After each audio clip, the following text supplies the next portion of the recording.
Rising sun from a sold-out Olympia Stadium in Tokyo, Japan. It's the Air Force Academy Falcons versus San Diego State. The Mitsubishi Mirage Bowl is brought to you by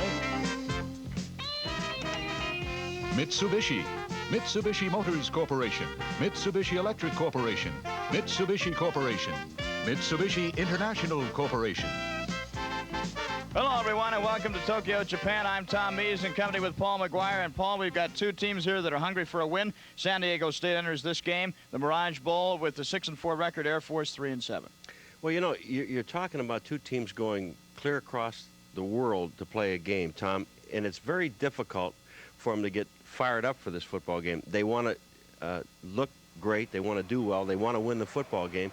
But everything that's happened to these two teams in the last week has just been spectacular. They are superstars in a country. Here are young guys that the Air Force, they don't get that much publicity in the United States.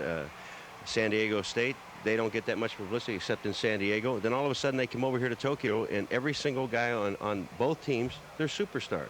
They are superstars. They're treated like real celebrities while they're in Japan. We'll take a look at some of the key players coming up in this game today between the Falcons of the Air Force Academy under Coach Ken Hatfield and rookie coach Doug Scoville, and his San Diego State University Aztecs, one of the most explosive teams in college football today. A jam-packed crowd of 80,000 is on hand to see this excellent contest. We'll be back with a preview of what you can look forward to on the 5th annual Mirage Bowl as College Football 81 continues in just a moment right here on the SBN.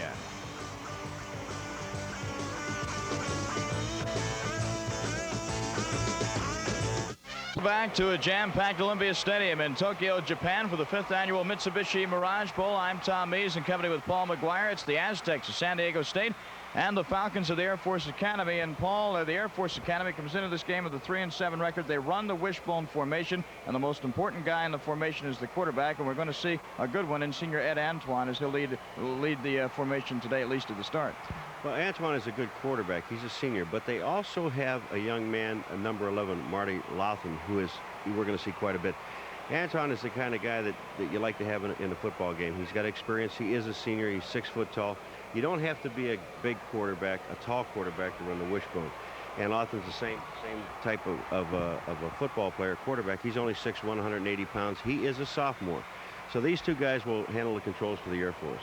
As for San Diego State, we're going to see a lot of this man, number 10, Matt Koffler, is 6'3", 190-pound senior, and San Diego State likes to make its living by throwing the football. Well, San Diego State, they do throw the football, and you've got to have a big quarterback. When I say a big quarterback, I'm talking about height. If you look at Air Force's quarterbacks, 6 foot, 6'1". Here's a man 6'3". They use the pro set.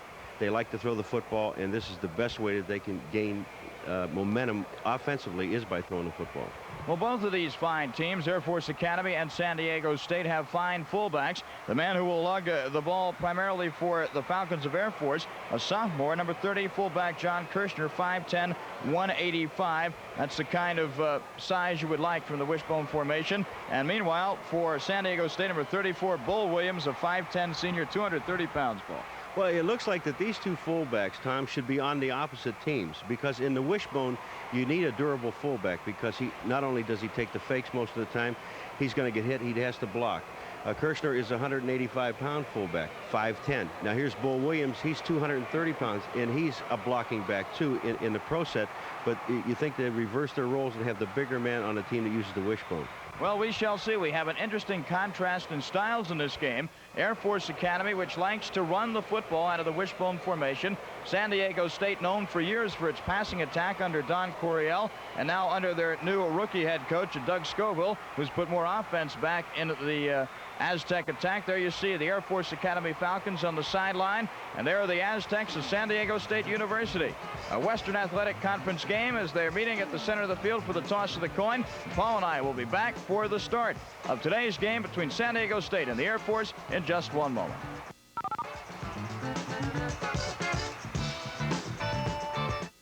This is Webster's Encyclopedia of Dictionaries.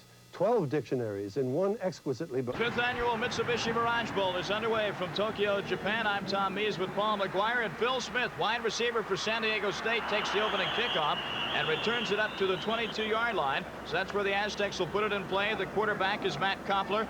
His mates in the backfield are Williams, Roberts, Durham, and Smith are the wide receivers. The offensive line, the tight end is Jessup. The tackle is Foster. Left guard is Howell. Long at center. Gilster and Stabline are the right side of the offensive line. 1st and 10 for San Diego State. And Paul, we will see right now whether San Diego State goes to the ground or, as they have done so often on 1st down, throws the football.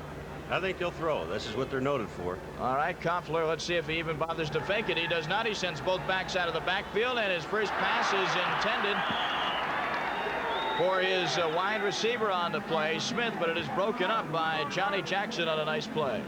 Well, Johnny Jackson for the Air Force, the safety man, is touted as an All-American. He is 6'4", 184-pound senior. But this pass shouldn't have been thrown to Smith. He was covered by 3 different people. Jackson almost picked the ball off. That'll make it 2nd down and 10 at the 22 for San Diego State. Remember, this Air Force team, although 3-7, was in the game all the way against Notre Dame just a couple of weeks ago. Here's a draw play. Ball is given to fullback Bull Williams, 5'10", 230-pound senior. And Williams gains 6 yards on the play up to the 28-yard line. Well, this is a quick draw. You see the Bull, he'll just set up. He's on the right of your screen, number 34, Bull Williams. He just sets up like he's going to pass block. And it's a quick draw up the middle. Good play by the middle linebacker. And held him to about a 6-yard gain. It'll be 3rd down and 4 for San Diego State on their own 28-yard line. This field in Tokyo used to be AstroTurf. Interesting to note that this year they've changed over to natural grass. 3rd down and 4. We'll see if Koffler goes back to throw. He does. Again, both backs out of the backfield as receivers. And here is Roberts picking off the pass, or rather making the completion. He's tackled by the roverback, Kevin Ewing of Air Force, but not until he is close to the 1st down. All right, you see Roberts, he goes out into the flat. What is going to happen? I think the Air Force are going to have to blitz a few people to keep the backs in the backfield. Right now, it gives Koffler too many targets. There's 5 of them coming out, the 2 backs, the 2 wide receivers, and the tight end. If the Air Force, they don't blitz, then they'll keep sending the backs out of the backfield. The Air Force defense, very quickly, let's set up for you for that right after this play. It's a 1st and 10 for San Diego State on their own 33-yard line. Quarterback is Koffler, has 2 wide receivers out to the left, but Koffler's going to roll to the left this time. He's got blocking in front of him. He's going to tuck it away and go. He's over the midfield stripe, down to the 40 to the 36-yard line before Jackson brings him down. 1st and 10 for the Aztecs of San Diego State, deep in Air Force territory. Koffler on the year, 148 carries, 622 yards, an average of only 1.2, but I noticed 7 touchdowns there on the ground for that young man. Well, you can tell they must have all been from in close, like a 1-yard plunge. 148 carries for a quarterback, especially on a throwing team that San Diego State is amazing. It certainly is, and of course, if he gets near that goal line, he's obviously a threat. Scoring 7 touchdowns this year. Whenever he does rush the ball, it usually means something. 1st and 10 now for the Aztecs. They're at the 36. Again, the give is to Roberts. He gets a nice block from his right tackle, and Roberts picks up about 3 yards before he's leveled by Mike France, the strong side linebacker, number 56. Well, Roberts gets 2 good blocks here. One by the fullback, Bull Williams, and also by Gilster, number 64. You see Bull Williams screens off everything from the inside. Gilster takes the outside people and opens up the hole. Another nice tackle also assisting Johnny Jackson, the safety man, who's been on just about every play today. That was a gain of 4 yards. It'll be 2nd down and 6 for San Diego State at the Falcons' 32-yard line. Koffler with a rather long count, a short square out pattern to the sideline, intended for tight end Darius Durham, but the ball was tipped at the line of scrimmage. Take a look at it again. All right, you're going to watch Durham on the outside. He's just a short, quick out. It's like a 5-yard pattern. He doesn't get beyond the 1st down marker, which is surprising. He should know where that 1st down marker is. Left defensive end Conda Sullivan, 6'3", 210 junior, jumped up in the air and batted that pass down. It's 3rd and 6 now for San Diego State. Big play in this drive if the Aztecs want to get on the board early against Air Force. Again, the delayed draw, and this time it will not work. The ball is handed off to Bull Williams, but Paul, he is about 1.5 yards to 2 yards short of the 1st down, and that time some excellent tackling, and now the Aztec staff has a decision to make. All right, here's the same play we saw about 3 plays ago. It's that quick draw to Bull Williams, and he gets some blocking up front by the guards. At Yarborough, number 66, the guard, the 2nd team guard, left guard, and might have picked up his 1st down. I don't know. I would say he may be short by about 6 or 8 inches. Well, as they stretch the chains, let's take a look at the defensive alignment for the Air Force Academy. They rule it as 4th down and 1 yard to go. There's the defensive line. Sullivan, Schlunkebir, Slater, and Royman are the front 4. The linebackers for Air Force, Dahlman, France, and Stanbury. The rover back is Ewing. The safety man, Jackson, Caraway, and Dunbar are the corners. It is 4th down, and San Diego State is not going for the field goal. They're going for it. Less than a yard. Koffler keeps it himself. I believe he's got the first down at the 25-yard line. That's why Koffler has a 1.2-yard average when he carries the football. He does carry it on short yardage, and you know with the 7 touchdowns, he carries it close to the goal line. Let's take a look at that again. All right, all he does now is you just walk up and tap the center. The 2 guards go straight ahead. Gilster and Yarbrough go straight ahead. He just follows the center into the hole and picks up the first down. You can't pick up at least a yard on that play. Something's wrong. Koffler, 6'3", just stretches his frame out. He's a hometown boy from San Diego, California. The ball, the nose of it, right on the 25 of Air Force. 1st and 10. Koffler straight back to throw. Pumps once, pumps twice. Got plenty of time over the middle. Incomplete. I believe it was Darius Durham, the tight end over the middle, was off his hands, and it falls to the turf harmlessly. It'll be 2nd and 10.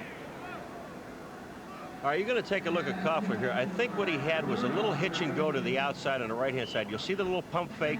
Now the end is supposed to go upfield, but he's covered. So he looks for his tight end coming across the middle, picks him up. The ball is high, but he had his hands on the ball. Darius Durham had his hands on the ball, should have caught the ball. It was a little bit high. That's Doug Scoville, the rookie coach at San Diego State University. 2nd down and 10 after the incompleted pass. Ball still in the Air Force 25. Again, Koffler right to the air. No bones about it. Got plenty of blocking. Look at the time he's got. Throws down the right side, intended for Roberts. Over his head, a bad pass. But Paul Koffler is getting all day to throw the football. Well, that time I think the linebacker Stanbury, number 58, got away with a little bit of holding. Now there's a 3-man rush on. Koffler's got all day to throw the football. Watch Stanbury, number 58. He gets his hands on the back. That should have been pass interference. He got away with it. Well, perhaps the Japanese referees are not familiar with the pass interference, as it is called in the United States. All the intricacies. All right, this will bring up a big play now on this drive. 3rd down and 10 for San Diego State. Koffler fakes the run to Roberts, rolls around the left side, again has some blocking. Now he's going to be forced to eat the ball and goes out of bounds at the Air Force 34-yard line. And coming up to make a good play on defense is Conda Sullivan, number 87, the left defensive end. Well, it's see this play. It's surprising to see with a 3-man rush to get to the quarterback, and Koffler just rolled out to his left, and Sullivan just took the direct route right to him and made the play. Good play by the defense, especially with a 3-man rush. Well, apparently we will not be able to see that excellent defensive effort again. But coming in to punt the ball for San Diego State is Mike Jeslin, number 2. He's back in punt formation. No field goal here. Jeslin is back to punt. Now he's got some blockers in front of him. It's a fake. He's going to, now he's going to try and kick the ball. It was partially blocked, and look at this. Coming up with the ball for San Diego State is Rick Boyer, and Boyer hands off to another fellow in the white uniform, Mike Fox. Now he goes into the end zone. Something's wrong there somewhere. Well, you can't advance the punt, number 1. All they can do is fall on it. That ball was blocked, and even if it goes across the line of scrimmage, it will be Air Force's ball. All right, it is 1st and 10 for the Air Force Academy. When we come back, our score, San Diego State nothing, Air Force nothing. We'll be back to Tokyo in just 1 moment.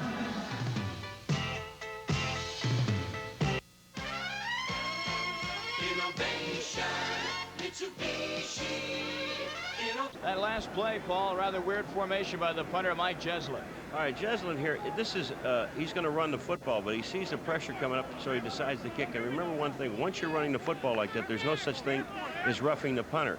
His own man, Boyer, got the ball, but you can't advance the ball anyway. It automatically goes to the Air Force. There's the Air Force offense. Ed Antoine is the quarterback. Kirshner and Heath, along with Grant and Kirby, make up the backfield, and 1 wide receiver. The tight end is Chancholo. The offensive line, Wiegand, Wiley, Smith, Schreck, and Wackenheim. 1st and 10 for Air Force on their own 25-yard line. The quarterback out of the wishbone formation is Antoine, and the pitch out is fumbled and then recovered by Carl Grant. Grant picks up 5 yards in that gain as he sweeps right in. All All right, Seabaugh is the outside linebacker, and when you see Antoine come down the line of scrimmage, he doesn't take the fake out long enough. Watch what happens here. Seabaugh plays the play, not only plays the quarterback, but he can also play the running back. He gets there because of the fumble, but the quarterback has got to hold that linebacker longer, Tom. In other words, he made the pitch too soon. That's right. All right, it'll be 2nd down and 5. The give is to the up back in the wishbone formation, and that is John Kirshner, number 30. He's the fullback. He'll pick up 3 or 4 yards on the play. And we have a penalty flag down on the field. Could be a face mask. You know, it's strange when you see this wishbone. Now, he fakes to Kirshner here and gives the ball to Grant. But you're going to see, that's right, you're going to see the face mask is right there, and it's on Seabaugh, number 53, the linebacker. All right, so we'll see what happens here with the penalty in a moment. The defense for San Diego State, Fancy Vance, Morgan Reed, and Seabaugh. And the defensive backfield goes Dale, Fairbrother, Dean, Bush, Crudup, and Fox. The face masking penalty is accepted. It is 1st and 10 for Air Force. And that's way up at the Air Force 47-yard line, so a big break for the Falcons here. Well, we're seeing exactly what we thought we were going to see. The Aztecs at San Diego State throwing the football, the Air Force running the football with this wishbone. And one thing that's tough for them to do is if they get behind it all in this game with the wishbone, it's tough to come from behind. Well, Ed Antoine is the quarterback, and the handoff is to Carl Grant, number 22, the right halfback. Gets it up to the midfield stripe and slightly over. Make it to the 49-yard line, gain of 4 on the play. Grant is only 5'9", 170 pounds. This time there really is no fake to the fullback. They just hand it to Grant. He goes up the middle, and Dale, number 51, is one of the men in on a tackle. Actually, they're going to mark it closer to the 50-yard line, so it'll be a gain of 3 on that play for Grant. 2nd down and 7 for Air Force, right at or just over the midfield stripe. Air Force coming off a loss last week. We'll have that more details on that in a moment. First of all, here's the pitch out to Charlie Heath from ground level, and Heath is near the 1st down marker at the 40-yard line. He's got it at the 40-yard line of San Diego State as he swept around the left end. All right, Antoine fakes to the fullback, Kirshner going up, and then you'll see the toss back to the outside to Heath. Just a pitch. He was forced quick to pitch the ball, but he gets a good block to the outside, and Heath picks up the 1st down. It looks like he picks up the 1st down, but he gets a good block right here on the outside, and that man is Grant, number 22, getting a block for him. Springs him to the outside, and Heath picks up the 1st down. And Seabaugh made the tackle. All right, on the wishbone, a handoff again is to number 22, Carl Grant. This time he is stopped in his tracks by Dave Crudup, left quarterback, number 21, coming up to force the play, make it a gain of 1, 2nd and 9 at the 39 of San Diego State. You also got a little help from Reed in there, number 60, Doug Reed, the left tackle. Now, San Diego State, they play a 3-4 defense. And the big nose guard is Morgan. We'll keep an eye on him. Here is the 2nd down play. The handoff this time is to the fullback, John Kirshner. He's up for a couple of yards, a 2-yard gain on the play. It'll bring up a 3rd down and 7 situation deep inside Aztec territory. All right, here's what we're talking about. Take a look at the big nose guard, Morgan. He's the guy that gets in on the play. He fights off the center. Smith, number 55, and makes the play. Good play by the nose man. All right, 3rd and 7. 230. Pardon me, Paul. 3rd and 7 at the 37-yard line. Air Force had a 14-3 lead last week against Nevada, Las Vegas at the half.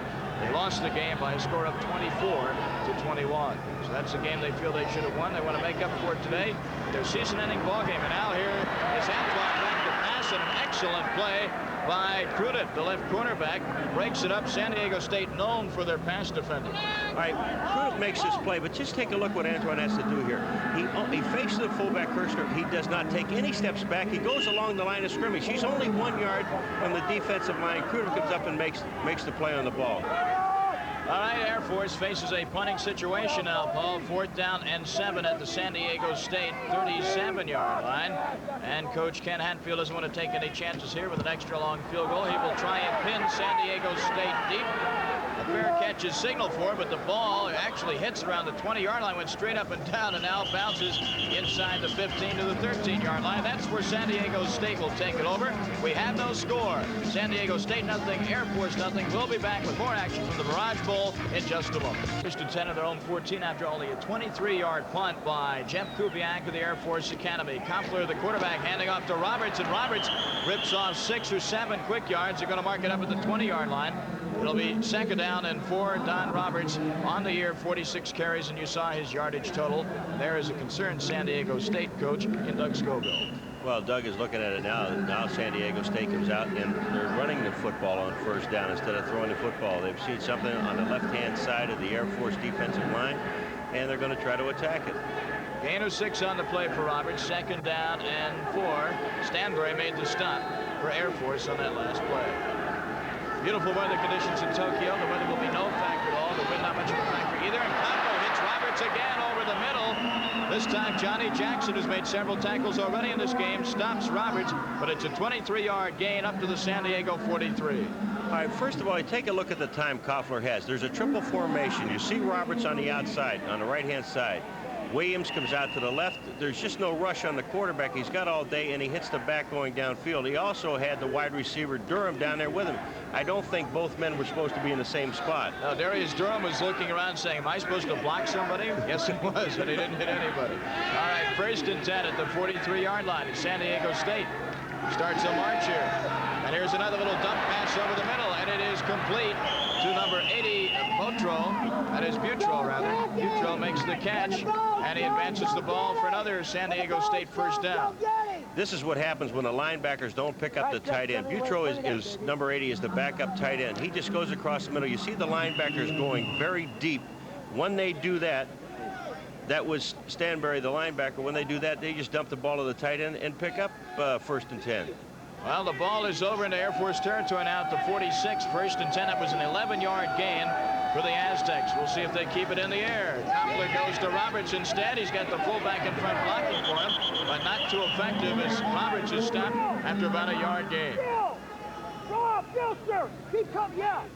And we'll take a look here and see in a moment if we can see who made the tackle. All right, Dan Roberts comes up, and the man I think that makes a tackle is Cleveland McCray, number 6. He comes up from the defensive secondary, but he does get help from Dolman on the outside, the defensive end. The Air Force uses a 4-3 sometimes a 3-4. They're going to the 4-3 to get some pass rush. 2nd down and 9 for San Diego State. They mark it a yard gain down to the 45. Koppler straight back to throw, and again he has loads of time. And again he hits Butro over the middle, and Butro has it for a 10-yard gain and another Aztec 1st down.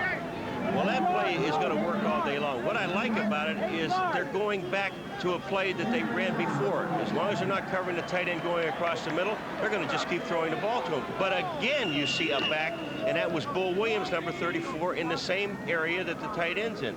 There's a mix-up between the back and the tight end. Paul, does San Diego State run what looks to be the typical professional offense, the pro type of offense? Yeah, they definitely are. Sometimes you'll see 2 wide receivers on one side and the tight end on the other side. This is just a basic pro set right here. And Koppler straight back to throw. The drop back quarterback, and the throw is well short of the intended receiver. The receiver on that play was Clinton Sampson, number 17, a reserve wide receiver, but it was well short. Well, this ball is knocked down at the line of scrimmage. Now Koffler goes back. Again, he's got all day to throw the football. He just get a hand up and knock the ball away. No, actually it didn't. It looked like it slipped out of his hand. Well, it'll bring up a 2nd down and 10 for San Diego State at the Air Force 35-yard line. Darius Durham is split out to the top of your screen. 5:50 left to go here in the 1st quarter of play. I'm Tom Mees with Paul McGuire. Again, Koppler loads of time, unloads over the middle. It is complete. And there goes Darius Durham in for the touchdown. We have a flag on the play, though, I understand. Let's see if the touchdown will count. The preliminary signal, Paul, is clipping. Well, I hate to keep repeating myself, Tom, but the Air Forces, they've got to put a blitz on. They've got to put some heat on Koffler. You're going to see Durham come across the middle. He is open, but Koffler's got all day to throw the ball. Now he's behind the linebackers, in front of the safety men, catches the ball. There is a clip on the play, and there it is right there. You see the clip? Here it comes. Right there is the clip, and it's going to bring the ball back. But actually, the block didn't have to be made because Durham was already on his way to the end zone. That was a silly mistake, as they will bring back the clipping penalty from the point of the foul. So obviously the touchdown is not a clipping penalty.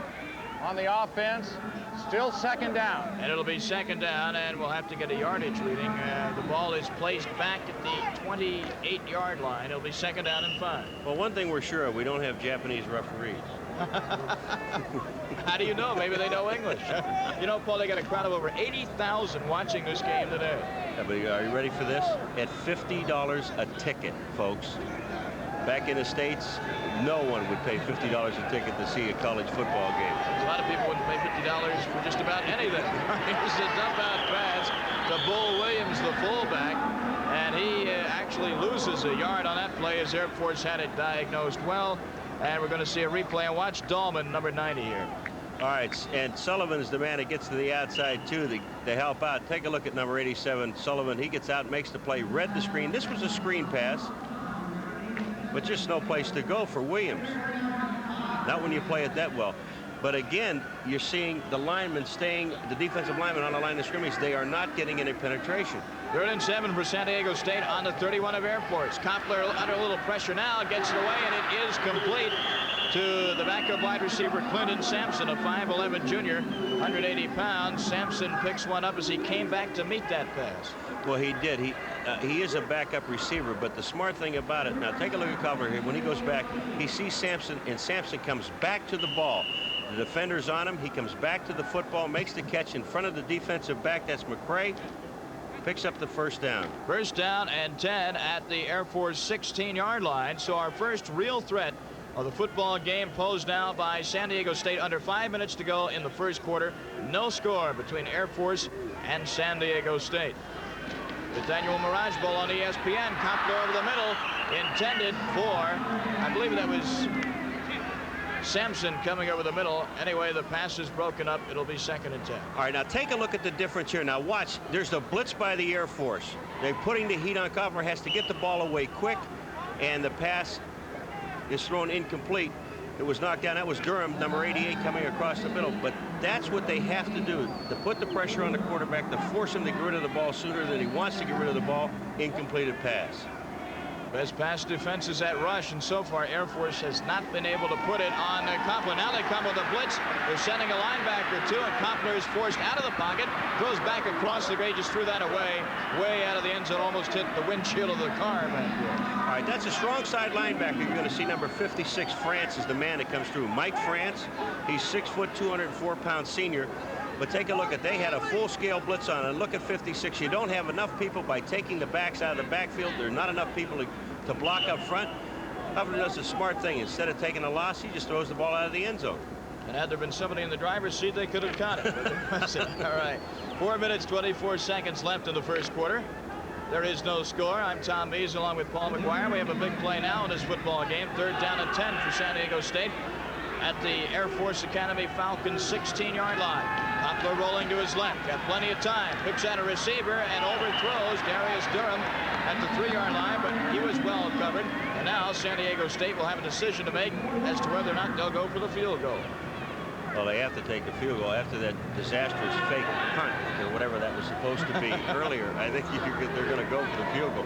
But again, the difference is that now the Air Force, they're putting full-scale rush on with the linebackers, blitzing the quarterback, not giving him time, forcing him to roll out of the pocket, and it's tough for a right-handed quarterback to roll to your left and throw back right. Junior kicker Dave Meyer is on to attempt the field goal. This will be from 33 yards away. They're putting it down at the 23 plus the 10 of the end zone. It is up long enough, and it is good. Our score, San Diego State 3, Air Force Academy nothing. Paul McGuire and I will return to the Mitsubishi Mirage Bowl from Tokyo in just a moment. So San Diego State goes on top 3-0 on the field goal by that man, number 12, Dave Meyer. It was a 33-yard field goal, and Meyer handles the kickoff chores. Tom Coleman, number 92, a spare wide receiver for Air Force, and is one. Coleman over the 20 up to the 26, make it the 27-yard line before he's brought down by Mark Coleman to San Diego State. There's your scoring drive for the Aztecs, 85 yards on 12 plays. And time of possession, 4 minutes, 10 seconds. Let's look at the kickoff run back again. Well, the ball is kicked to the left. You're going to see Coleman. Now, Tom Coleman is a backup receiver. But watch what he does. North-south running, straight ahead. He sees a little break with some blocking in the middle, tries to pick it up, And he picks up 27 yards on the kickoff return. Good run back. So 1st and 10 for Air Force, and on the wishbone, the handoff is to the up-back, the fullback. The man we pointed out before the game started, John Kirshner, and Kirshner picks up 12 yards before he is stopped by Fox. 1st and 10 Air Force at the 39. Amazing. Fullback at 5'10", 185 pounds, and pick up the yardage he picks up. How Good come he football can player. look so good at that height and weight, and I weigh the same, and I have the same height, and I can't look that good? It's a bad clothes you buy. Why did I have to raise the question? All right, 1st and 10 for the Air Force Academy on the short end of a 3-0 score. The fake is to the fullback this time, and Antoine, the quarterback, keeps it with indifferent success. He is actually thrown for a yard loss, and the tackle on that play made by Bill Fairbrother, the inside linebacker. All right, when you take a look at Antoine going down the line of scrimmage, you see all the blockers are blocking the same people, and nobody picks up Fairbrother. Fairbrother just follows the quarterback down the line of scrimmage. That's his man. He makes the tackle. Take a look at the Air Force's offensive line, Tom. Their splits are much wider than normal. They split out almost 1.5 yards per man. What that does is splits the defense out. But the other thing that it does, it gives the defense gaps to shoot. If they shoot the right gap, you're in a lot of trouble. There goes Antoine out to his left. He's looking to throw now under a lot of pressure, and he throws over the head of Tom Coleman, the intended receiver. It'll be 3rd down and 11. Vernon Dean, number 23, the right cornerback, on some coverage there as we take a look at this play again. All right, Vernon Dean, number 23, is the man that almost intercepts this ball. At least he thought he could almost intercept the ball. It was so far over his head. He said, wait, I should have had it. He could have if he was 7'5". Well, the way the Japanese treat these football players, these American college football players, are so much bigger than the average population in Japan. They're treated like celebrities, and I guess to some of the Japanese, some of these kids look 7'5". It is 3rd and 11 at the 38-yard line, their own 38 for the Air Force. 3rd down and 11, and we have a new quarterback in the game right now for the Air Force Academy, and he doesn't fare any better than Antoine did. That is Miller at quarterback, and his pass was intended for Coleman, and that ball was nowhere near the intended receiver. Well, he's trying to throw a screen pass out here, and number 37, Heath, is the man he's trying to hit. Now he sets it up, he looks to his right, comes back to his left-hand side, but there's a lot of heat on the quarterback, and he just threw the ball wide. So Sean Pavlich will be in to kick. 2 minutes 54 seconds left to go. Make this Jeff Kuban in to punt the ball. You see the time running, and San Diego State will take it at the 10. That is Roberts to the 15, the 20. Roberts has an alley at the right side. There's a flag on the play. Roberts up to midfield, cuts back towards the middle. It may be a clip. He's in the Air Force territory at the 43-yard line before Kirshner, the fullback, brings him down. But Paul, with 2.5 minutes left to go, that nice run may all be for naught. You're going to bring it back. There was a clip on the 12-yard line. You make a nice run like that, and you take a look downfield, see if there are any flags, and all of a sudden there is one, and it deflates you. One thing the Japanese fans are going to learn is on every punt or kickoff return, you got to look for that little yellow hanky. All right, right there you see it. I said at the 12-yard line. It happened around the 20-yard line. There is a clip, definitely. You know, that to me is always amazing. When you're going downfield, you can see the guy's number. You can also see his name on the back of the jersey. And whenever you see somebody's name, you know you can't hit the name. And yet it always happens, and it's not just in the college level, it's on the professional level. We see it every Saturday and Sunday. How do you ever stop yourself from doing something like that? Well, if you're in the pros, you get fined.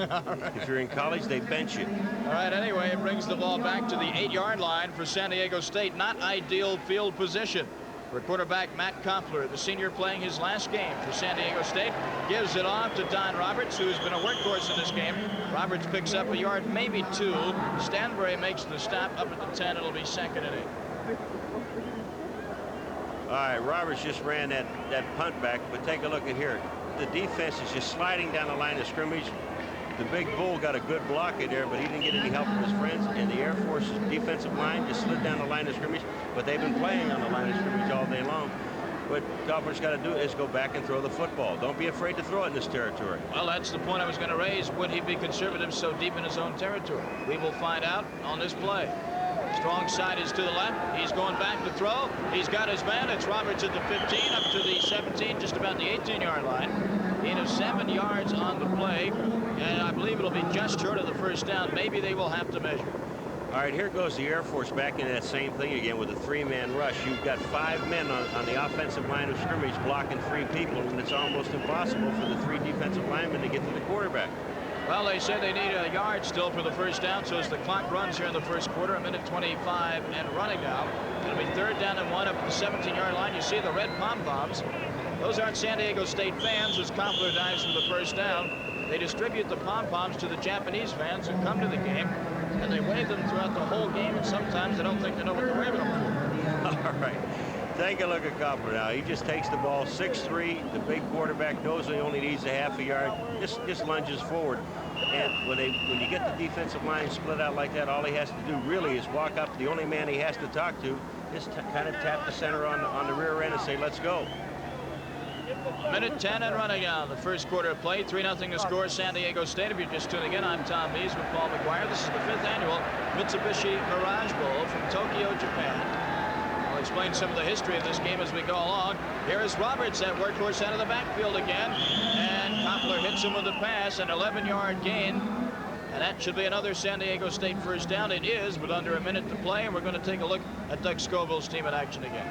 All right, when you see to the left of your screen, Roberts comes out of the backfield. What's happening? The linebackers are dropping so far off that they can't cover. Mike France is the linebacker. That is his man coming out of the backfield. But when you play off the back, coming out of the backfield 10 yards, it gives them that much more running room. Well, they mark it at just over the 30-yard line. This may be the last play of the first quarter. You see the clock, the in set up on the upper right-hand portion of your screen. 1st and 10 for San Diego State at the 30. The play fake by Kompler. He's going for the whole thing over the middle. It is almost intercepted for the Air Force by David Caraway. Caraway, the right cornerback, was back there and actually the nearest man to the football. And we're going to look at that play one more time. Good call. Take a look at the play action now. It's a fake draw. Kompler goes back and just waits for the wide receiver to try to beat the cornerback. He just overthrew everybody. No one had a chance at the football.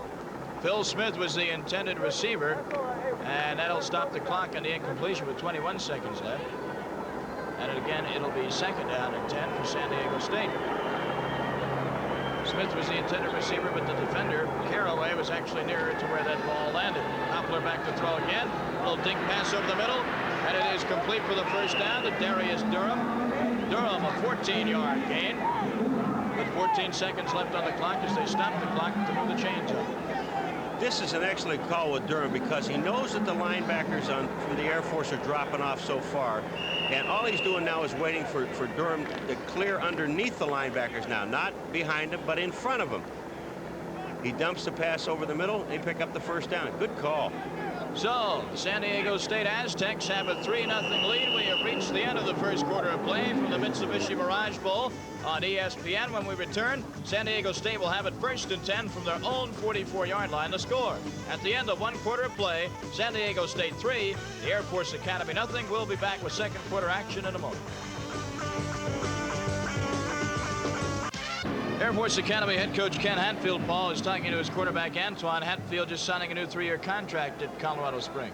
He looks more like he's talking to the offensive coordinator on the sideline saying, hey, just give me some plays that are going to work. So far, you haven't given me anything.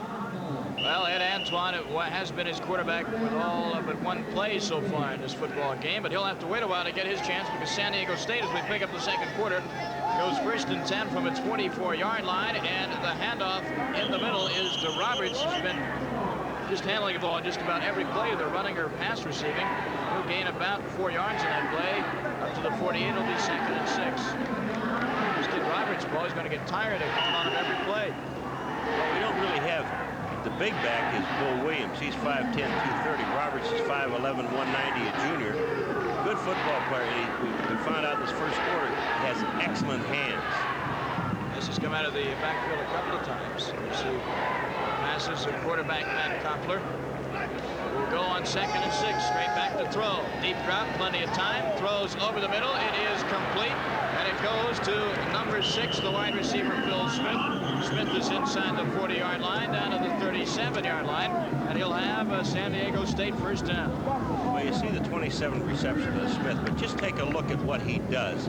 He doesn't wait on the ball. He comes back to the ball. This shows you good discipline in your pass receivers. He comes back to the ball. McRae is the man that was covering Cleveland. McRae, number 6. But when you get a receiver coming back to the ball, that's what the pros are looking for. That's what you like to see. Well, they mark it on the 38-yard line of the Air Force Academy. 3-0 to score. San Diego State, and the Aztecs are threatening for more here. Koppler passing on first down now. A shorter drop. Dumps it over the middle to Butro, and Butro is knocked down after about an 8-yard gain. And that'll take the ball down around the 30-yard line. San Diego State, they are mixing it up beautifully. They're playing to the backs coming out of the backfield, to the wide receivers, and now this is the 3rd time to the tight end coming across the middle. He is in front of the linebackers, makes a great catch, left-handed. That ball was actually thrown behind him. Vitro made the catch, picked up 8 yards. 2nd down and 2 for San Diego State down on the Air Force 30-yard line. The backs are split. Roberts and Bull Williams, and we have some movement both ways. I believe we had some encroachment, as they like to say, by the defensive line. And then we had the offensive line moving off the ball. It looked like a Chinese fire drill in Japan. Oh, I can't believe you said that. All right, after the officials meet in the middle, now we'll get the call. Dead ball foul. Offside, blue. Well, they call the offsides first on Air Force, and they're going to let it stand at that. And that'll be a first down for the Aztecs. Moving it down around the 25-yard line. Koppler says, yep, go ahead and take a stroll, Mr. Referee. And he does, down to the 25, so 1st and 10 for San Diego State from there. Dead ball foul. Offside here. I like that man. He's very clear and concise with his call. Yeah, but what I'm looking at is in the stands when everybody's going, huh? You know, the first couple of years they had this game, well, they had Temple and Grambling and Temple and Boston College the first couple of years, and the folks at Temple University told me that they used to cheer when the teams went back to the huddle. They didn't quite understand the game. I haven't heard that much cheering when the teams are huddling today. They seem to understand the game just a bit more. It'll be 1st down and 10 now, and here's the give on the delay to Roberts. Who else? He's inside the 20 down to the 19-yard line, and that'll be a gain of about 6. It'll be 2nd and 4. This is a draw play. It's off of their play action pass where Koffler threw the long bomb a little while ago. Now take a look. He'll fake to the fullback, goes through, then a little quick draw. And the nice part about Roberts picking his hole, he was supposed to go up the middle. It was blocked up. He went to his left a little bit and then went up and picked up about 6 or 7 yards. Some of the Air Force brass, these aren't Academy people. Those look like top brass to me. Maybe stationed over in Japan, taking in the game on this sunny afternoon in Olympia Stadium. The pass from Koppler is incomplete, and it was intended for the tight end John Jessup. First time that Koppler's gone to him today. Now we know why Vitro is in the game as the backup tight end, because Jessup, this ball hits him right in the hands. This is a good pass. There's no reason why Jessup shouldn't have caught the ball. Take a look at right here. It goes right through his hands. He never saw it. Never even looked at the ball. I believe he started to run before the ball got there, and that'll bring up a crucial 3rd down and 4 on the Air Force 19-yard line. Of course, when San Diego State sputtered earlier, they got 3 points on the board. The foot of kicker Dave Meyer, who booted a 33-yarder. It's about midway through the 1st quarter of play. And that has been the only scoring in this football game. Koffler came out of the backfield, and the referee was over the ball. He looked to the bench and said, hey, this is what we're going to run. He put his arm to the right. He said, we're going to throw out here to the right-hand side. Well, we'll see if he stays with that plan. He has a wide receiver out there, Phil Smith. He's flanked actually out of screen now to the bottom. Watch that side. That's the wide side of the field. Koppler looks to the near side, though, and hits his man, Roberts. And Roberts has the 1st down. A gain of 9 yards on the play as San Diego State edges closer to the Air Force goal line. All right, Ewing is the man that makes the tackle, but Roberts has just done everything in this first half of play here. Just taking another little dump pass. This time they had the blitz on. They have the safety. Ewing coming up to make the play, but he'd already picked up the 1st down. Good call.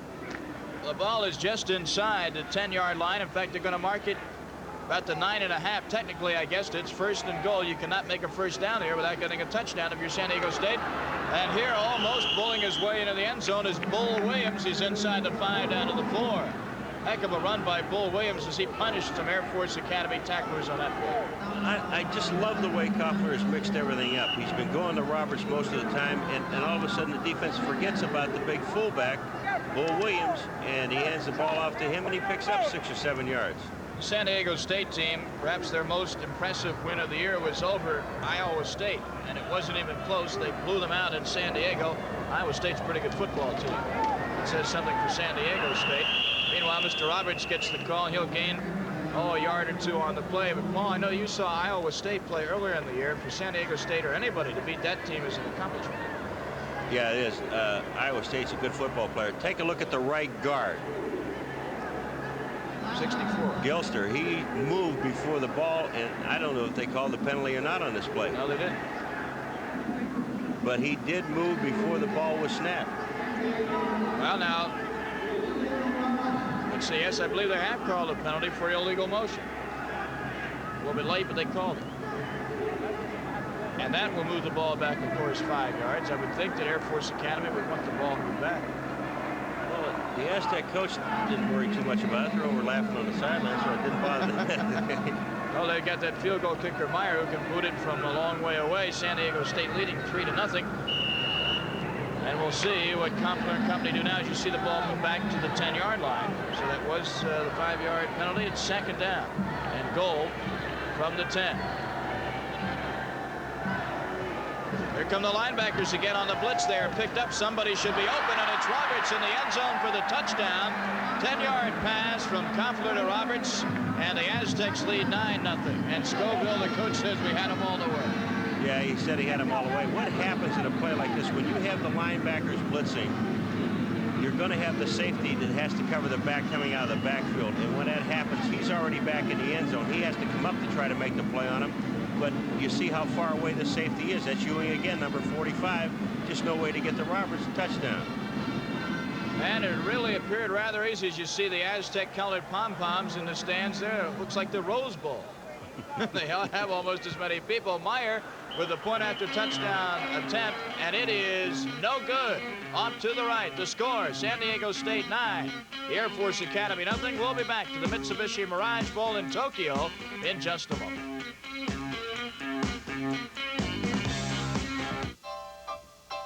In beautiful Olympia National Stadium in Tokyo, site of the Olympics not too many years ago.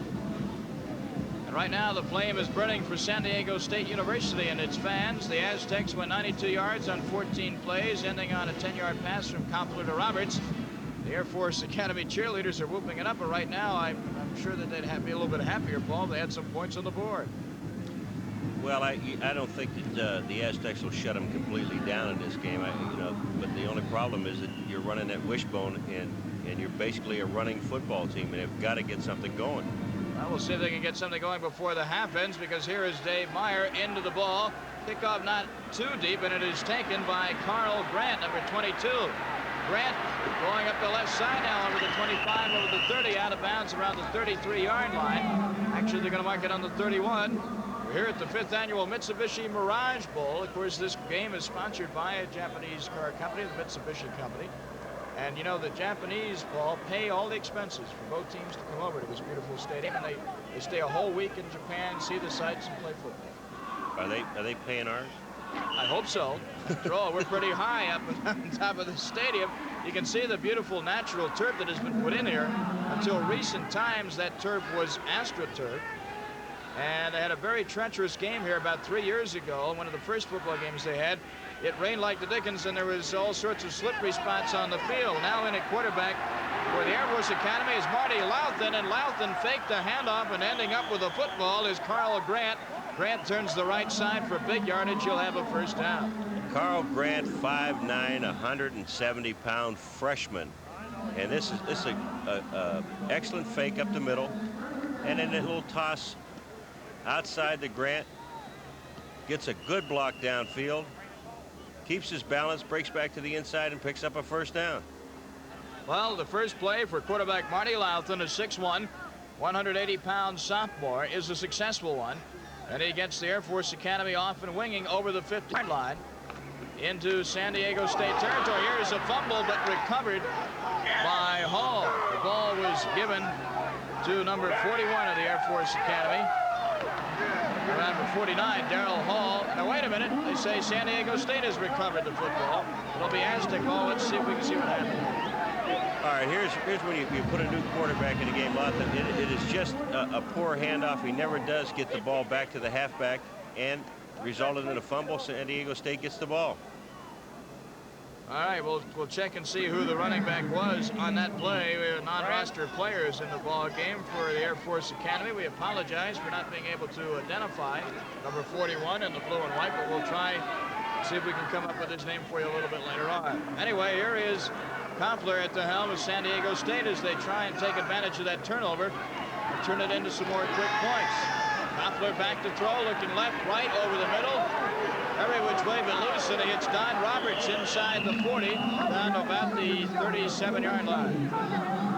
You cannot blame the defense for this play, the defensive secondary. I do blame the defensive line. They only had a 3-man rush again, the Air Force Academy, and Kompler has all day to throw the football. Take a look at it. He looks over the whole field. He's looking to his right. Nobody there. Looks back to his left and finds Roberts to the outside. Ewing is the man, number 45, is supposed to be covering him along with a linebacker, but they just get there a little bit too late. First and 10 for the Aztecs at the 38-yard line of the Air Force. Gain of 11 yards in that last play. Kompler back to throw again. It is complete and dropped. It almost intercepted. The intended receiver was Jessup, the tight end, and that's the second time he's had the dropsies today. All right, this time the Air Force, they have a 4-man rush.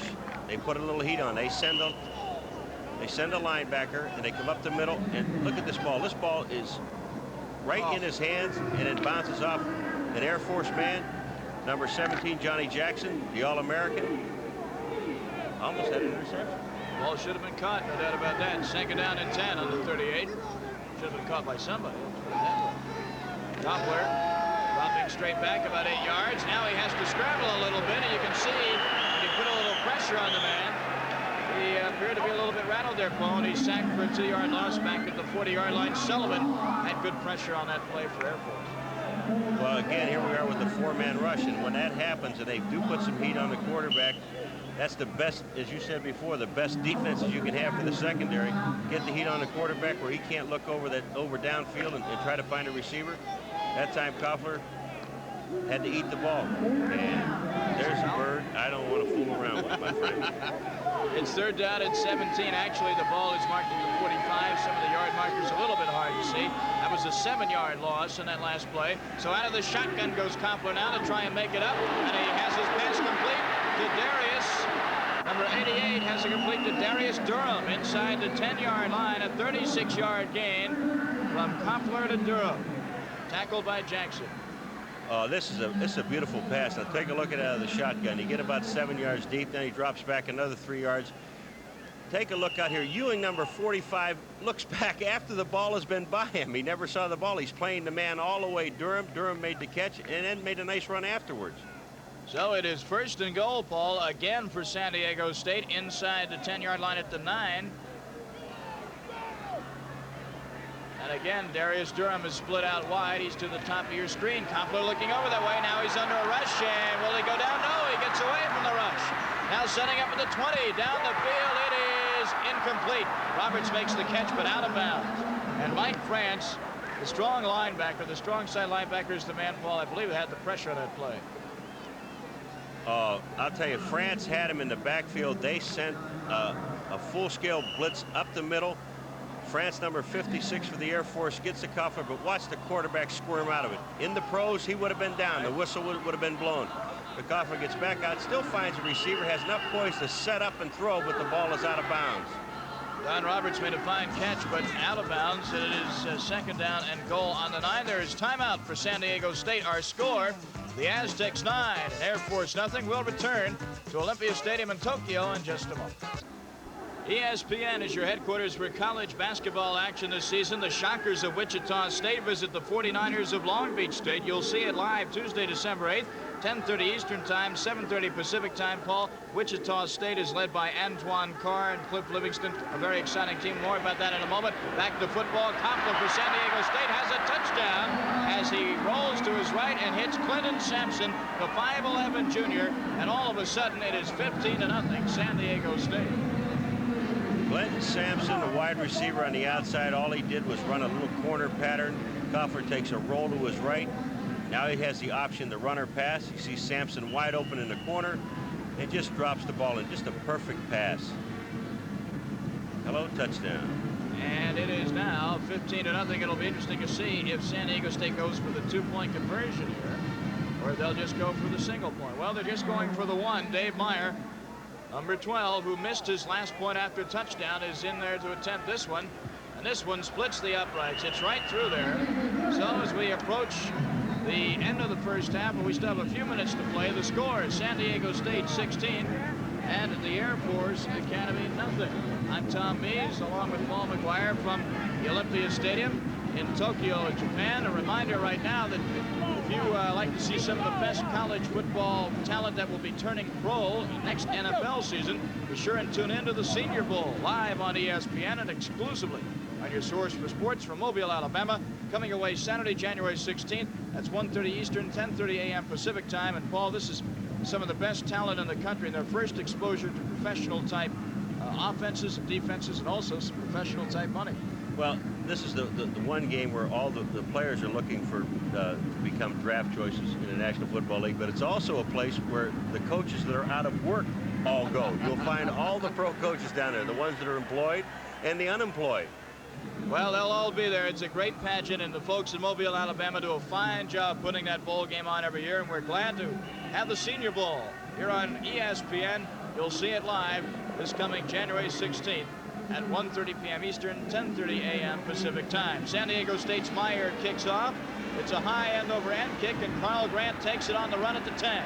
Carl Grant right up the middle of the field, stopped before too awfully long by the Aztec special teamers, and Air Force Academy will take over. Bob Levin, number 26, a 6'2 senior, 215 pounds, made the tackle. There's Ken Hatfield, and there's the beautiful skyline of Tokyo, Japan, one of the world's most beautiful cities. I'm just sorry I didn't get a chance to see it all. Oh, you know what they say, Paul. I'll just have to come back again. Yeah, that's right. You can't see it all in a day. I mean, how many restaurants do we go to? I lost count. All right. I know you didn't pick up one check either. No, well, that isn't all. All right, Marty Louthan is in there at quarterback. You know, the last time he was in, the last play, Air Force Academy moved for a quick first down, and you get the aerial view. They have the blimp here today. I wonder if that pilot flew that thing all the way across the Pacific. If he did, it took him a long time. He left 2 years ago. All right, we go 1st and 10 for Air Force. They'll mark it at around the 30-yard line. It's on the 30-yard line. Markings are a bit hard to see, but we picked it out now. And Louthan is the quarterback. Fakes the handoff. He had no intention of running with the ball. His pass intended for Tom Coleman. Darrell Hall was there to break that one up. That was sort of a slowly developing play. Well, what it does when you go down the line of scrimmage like this on that fake, it gives the defensive back Darrell Hall time to come up on Coleman. He almost makes the interception. You see where he came in front of him. If he would have gone through him and put his hands on him, it would have been pass interference. He made a great play on the ball, almost had the interception. And the Air Force is a little frustrated right now. They know that it's tough to throw when you run this kind of formation. The wishbone offense is a tough formation to throw from. 2nd down and 10 for the Air Force. Louthan rolling right, passing it is complete up to the 40-yard line. Their 1st down territory, and it is Coleman, number 92, that makes the catch. He is just a freshman in Air Force. We're going to look at it again. All right, you're going to see Louthan now. He'll come rolling out to his right. He sees Coleman open downfield, gets the ball right on the numbers. Coleman came back to the football, and again, number 49, Darrell Hall was right there on him. That time Coleman made the catch for a 1st down. They'll mark it on the Air Force 41-yard line. There's a good look at the freshman the sophomore quarterback, Marty Louthan, and the wishbone attack behind him. Fakes to the first man through, gives it to Carl Grant. Grant gain of about 3 yards up to the 44-yard line. It'll be 2nd down and 7. It looks like Grant was supposed to come a little bit closer to Louthan that time, and Louthan is looking for the back. Take a look at it here. The fullback, what happened is the fullback went the wrong way. And the fake was supposed to be to the fullback going up the middle. Kirchner, he went to the left instead of to the right, and it kind of threw Louthan off a little bit. Well, it did not throw the San Diego State defense off too much because they stopped that play for a 3-yard gain. It'll be 2nd down and 7 for the Air Force Cadets, or Falcons, if you will, at the 44. Louthan rolling to his left this time, throwing on the run. Is it complete? Yes, they rule it a catch by Coleman, Tom Coleman. at the 46-yard line of San Diego State, and that will be a first down for Air Force. Coleman is the man that Latham wants to throw the ball to. This 3 straight passes to him. Now take a look at it. He's rolling to his left. This is a tough pass for a right-handed quarterback to throw. But you take a look at Coleman. He's running the corner man off and then comes back to the ball. That's supposed to be, it's called a comeback pattern, Tom, and you run up about 10 yards and you come back to about 8 yards and meet the ball. 6 minutes left to go in the first half. Loudon's pass is batted down on a good play by Bill Fairbrother, the left inside linebacker. That was I gotta say, that was a pretty fair play. And the thing about it is, Fairbrother is only 5 feet 10 inches tall, and he got up in the air and knocked the ball down. It's obvious, I think, on the sidelines, Paul, as we take a look at the score, 16-0 San Diego State. It's obvious the Air Force has seen something, and in the combination of Loudon to Coleman, because they've gone that way 3 of the last 4 plays, and maybe they feel that this is the thing that can work for them. We'll see. 2nd down and 10. Loudon takes the handoff again. Now he's back to throw over the middle. It is complete. And out of bounds for the first down is Kirby. Mike Kirby, a wide receiver, sophomore, only 5'11", 175 pounds, kind of small. Well, Kirby comes across the middle, and Latham, really, it takes a lot of patience, because when you go down the line of scrimmage like that along the line and you see the people breathing down your neck, Fairbrother, number 50, was one of the guys. This pass was right on target, right on the money. I said it's tough to throw from the wishbone. They're doing it very well. Japanese photographers there on the sideline, finding out what a lot of American photographers have already learned the hard way. Don't get too close to that sideline when they start coming your way. Players can't stop themselves, and somebody got run over. And now here's a fumble by Air Force. San Diego State is claiming that they've recovered. We will wait for the official signal. There are players from both sides down around that football, and they haven't signaled anything as yet. Officially, it is now San Diego State's football. So the fumble is recovered by the Aztecs. Dale recovering for San Diego State. All right, Heath is the man that's carrying the ball. And take a look at him. When he runs through, the ball is stripped out of his hands. It's stripped out by Dale, and he's the man that ends up with the ball. Heath says, wait a minute, I got to go back for the ball. Trips over his own man. The ball is knocked back right into Dale's hands. San Diego State has the ball again. That's the second fumble of the first half by Air Force, and the second one that San Diego State has recovered. So the Aztecs take it over, leading 16-0 in this ball game and stopping an Air Force drive. 1st and 10 on the 27. Here's the pass over the middle to the reserve tight end, Jim Butrell. And Butrell picks up about 7 or 8 yards on that pass play. The interesting thing about San Diego State's offense is when they're lining up with Roberts as a wingback. They're not even keeping him in the backfield. They don't respect the Air Force's blitz. They figured the offensive line can do the job. They're only keeping one man in the backfield. That's Bull Williams, number 34, and they're getting away with it. Pickup of 8 yards on that pass play, Paul. Will be 2nd down and 2 for the Aztecs on their own 35-yard line. As you see the back split behind the quarterback, Matt Koffler. And he has a wide receiver to either side of the field. And here goes the Bull, as they call him at San Diego State, Bull Williams. The play doesn't look too successful, but I believe he picked up the yardage for the first down. There should be a penalty here on motion on Bull Williams, number 34. You don't see him in the picture, but he did move before the ball was snapped and didn't get set. You have to get set for 1 second after you move. He did not do that. Well, apparently, Paul, they have missed that penalty, but they marked the ball 1 yard short of the first down. They give him only a gain of a yard on the play. So a gain of a yard for Williams, 3rd and 1 at the 36. Very impressed with Koffler, very impressed with Roberts of San Diego State thus far. And now here is Bull Williams, and he's got the first down this time. And now you see why they call him Bull, as you cannot tackle this man high. And he lugs the ball all the way up to the 45-yard line, 1st and 10. He got excellent blocking, but the guy that threw the good block for him was number 43, Roberts, on Ewing, right downfield, right there. You see Ewing going on his back, and the Bull picks up the first down. Excellent block by Roberts. Not only is he a good receiver, a good runner, but he's a good blocker. The safety man, Johnny Jackson, had to take him on. 4 minutes now left in the first half. And the shotgun formation for Koffler, San Diego State. Second time we've seen it today. And here's the completion to number 88. And I like this receiver, Darius Durham. He has good hands, excellent speed, and excellent moves. And we'll see how he gets open on this play for the San Diego State first down. Reads the defense perfectly. Caraway, number 23, Dave Caraway, is so far off of Durham. Take a look at it. You don't see him in the picture until now, but the pass has already been completed for the first down. And first down it is over the 50-yard line into Air Force territory, and Darius Durham goes out to the top of your screen again. They penetrated to the Air Force 35-yard line. I have the San Diego State Aztecs.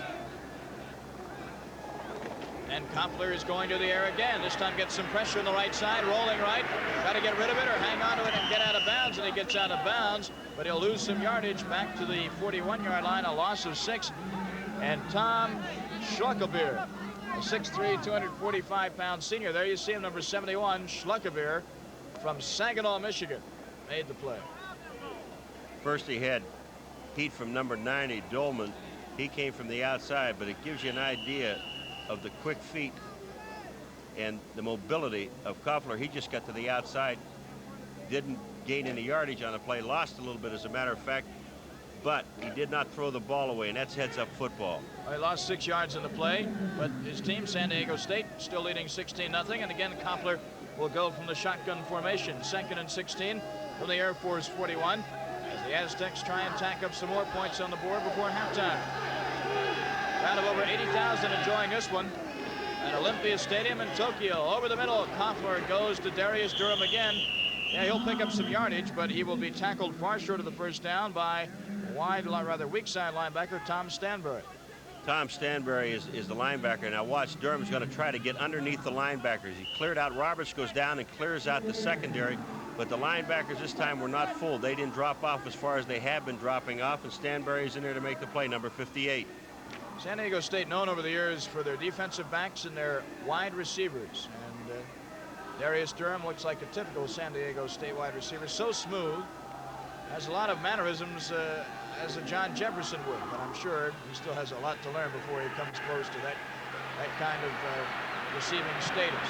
All right, here is the man Koppler, the quarterback, under a rush again. He'll throw over the middle. Is it complete? No.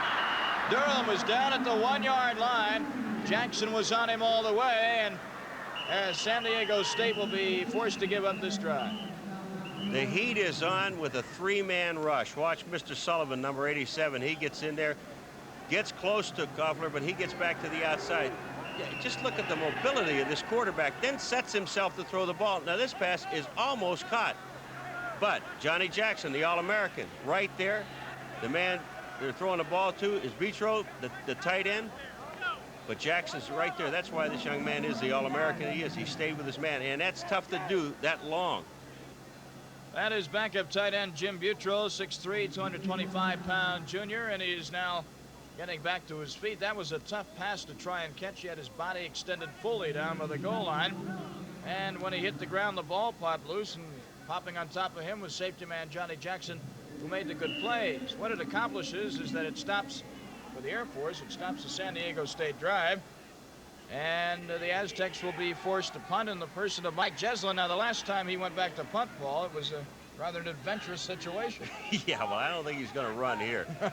What you want to try to do is just pop the ball so it hits about the 10-yard line and get your people down underneath it. That's what he's trying to do here. Oh, almost. Larry Perry, number 48, is the man that almost got the ball at the goal line. Well, his momentum carried him into the end zone, so it's a touchback. And when we return to Olympia Stadium in Tokyo, the Falcons will have the ball 1st and 10 on their own 20-yard line. Let's hope they can see what's going on. Paul and I will be back here in Tokyo in just a moment. Welcome back to Tokyo. Tom Mees with Paul McGuire. 2:27 left to go in the first half, and there's our score. San Diego State leading the Air Force Academy 16-0. And the Falcons take over 1st and 10 on their 20, and the initial handoff goes to fullback John Kirshner. Picks up negligible yardage, 2 or 3 yards on the play, for a whole host of San Diego State tacklers bring him down to the ground. Well, that last series of downs defensively for the Air Force Academy really helped them, because it could have been a total blowout. They've gone up 23-0 at halftime. And with 2 minutes left to go in this half, it looks like the Air Force may be trying to sit on a 16-0 deficit.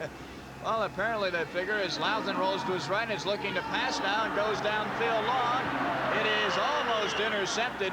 The ball was intended for Mike Kirby and almost intercepted by Vernon Dean, the right cornerback, 5'11", 180-pound senior. I was going to say before that pass ball that maybe they'd figure if they can just keep the score where it is, they'll get it at halftime, regroup, and somehow come back to make the game close, if not win it at the end. The only thing I don't like about the Air Force's pass patterns is the fact that the quarterback is running along the line of scrimmage, Tommy. He doesn't get enough depth to get away from the defensive lineman. And that time, Loudon threw the ball with 2 people standing in his face. Well, Loudon now is lining up on his 22-yard line. 3rd down and 8 yards to go. Loudon has some time. Now he's rushed and he is down. He had time, but he lost it. And bringing him down is Doug Reed, left tackle number 60. He's a rather big human being, 6'4", 230 pounds. A loss of 7 yards on that play. Here's exactly what I'm talking about. Take a look at Loudon. He goes down the line of scrimmage. This takes time. Now the defensive linemen get to the quarterback.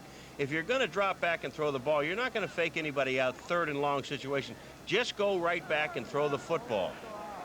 Well, he didn't that time, and he paid the price. This will bring up a 4th and 15 for Air Force at the 15, and Jeff Kubiak will be in to attempt his 3rd punt of the day, and he'll be getting the snap at about the goal line. There has been a timeout called by San Diego State. So while they stop the clock, let's tell you about some other things that are going to be happening here on ESPN, your Total Sports Network. We're going to have the Davis Cup Finals, 1981 style, coming up for you later this month, live from the Riverfront Coliseum in Cincinnati. The U.S. versus Argentina, Friday, December 11th, Saturday, December 12th, Sunday, December 13th. Jim Simpson, Cliff Drysdale, and Jack Kramer will be on hand. Join us for all the action. John McEnroe, Roscoe Tanner, Peter Fleming, Elliot Telcher among the U.S. competitors. Guillermo Villas and Jose Luis Clare will be competing for Argentina, among others. It should be a great contest.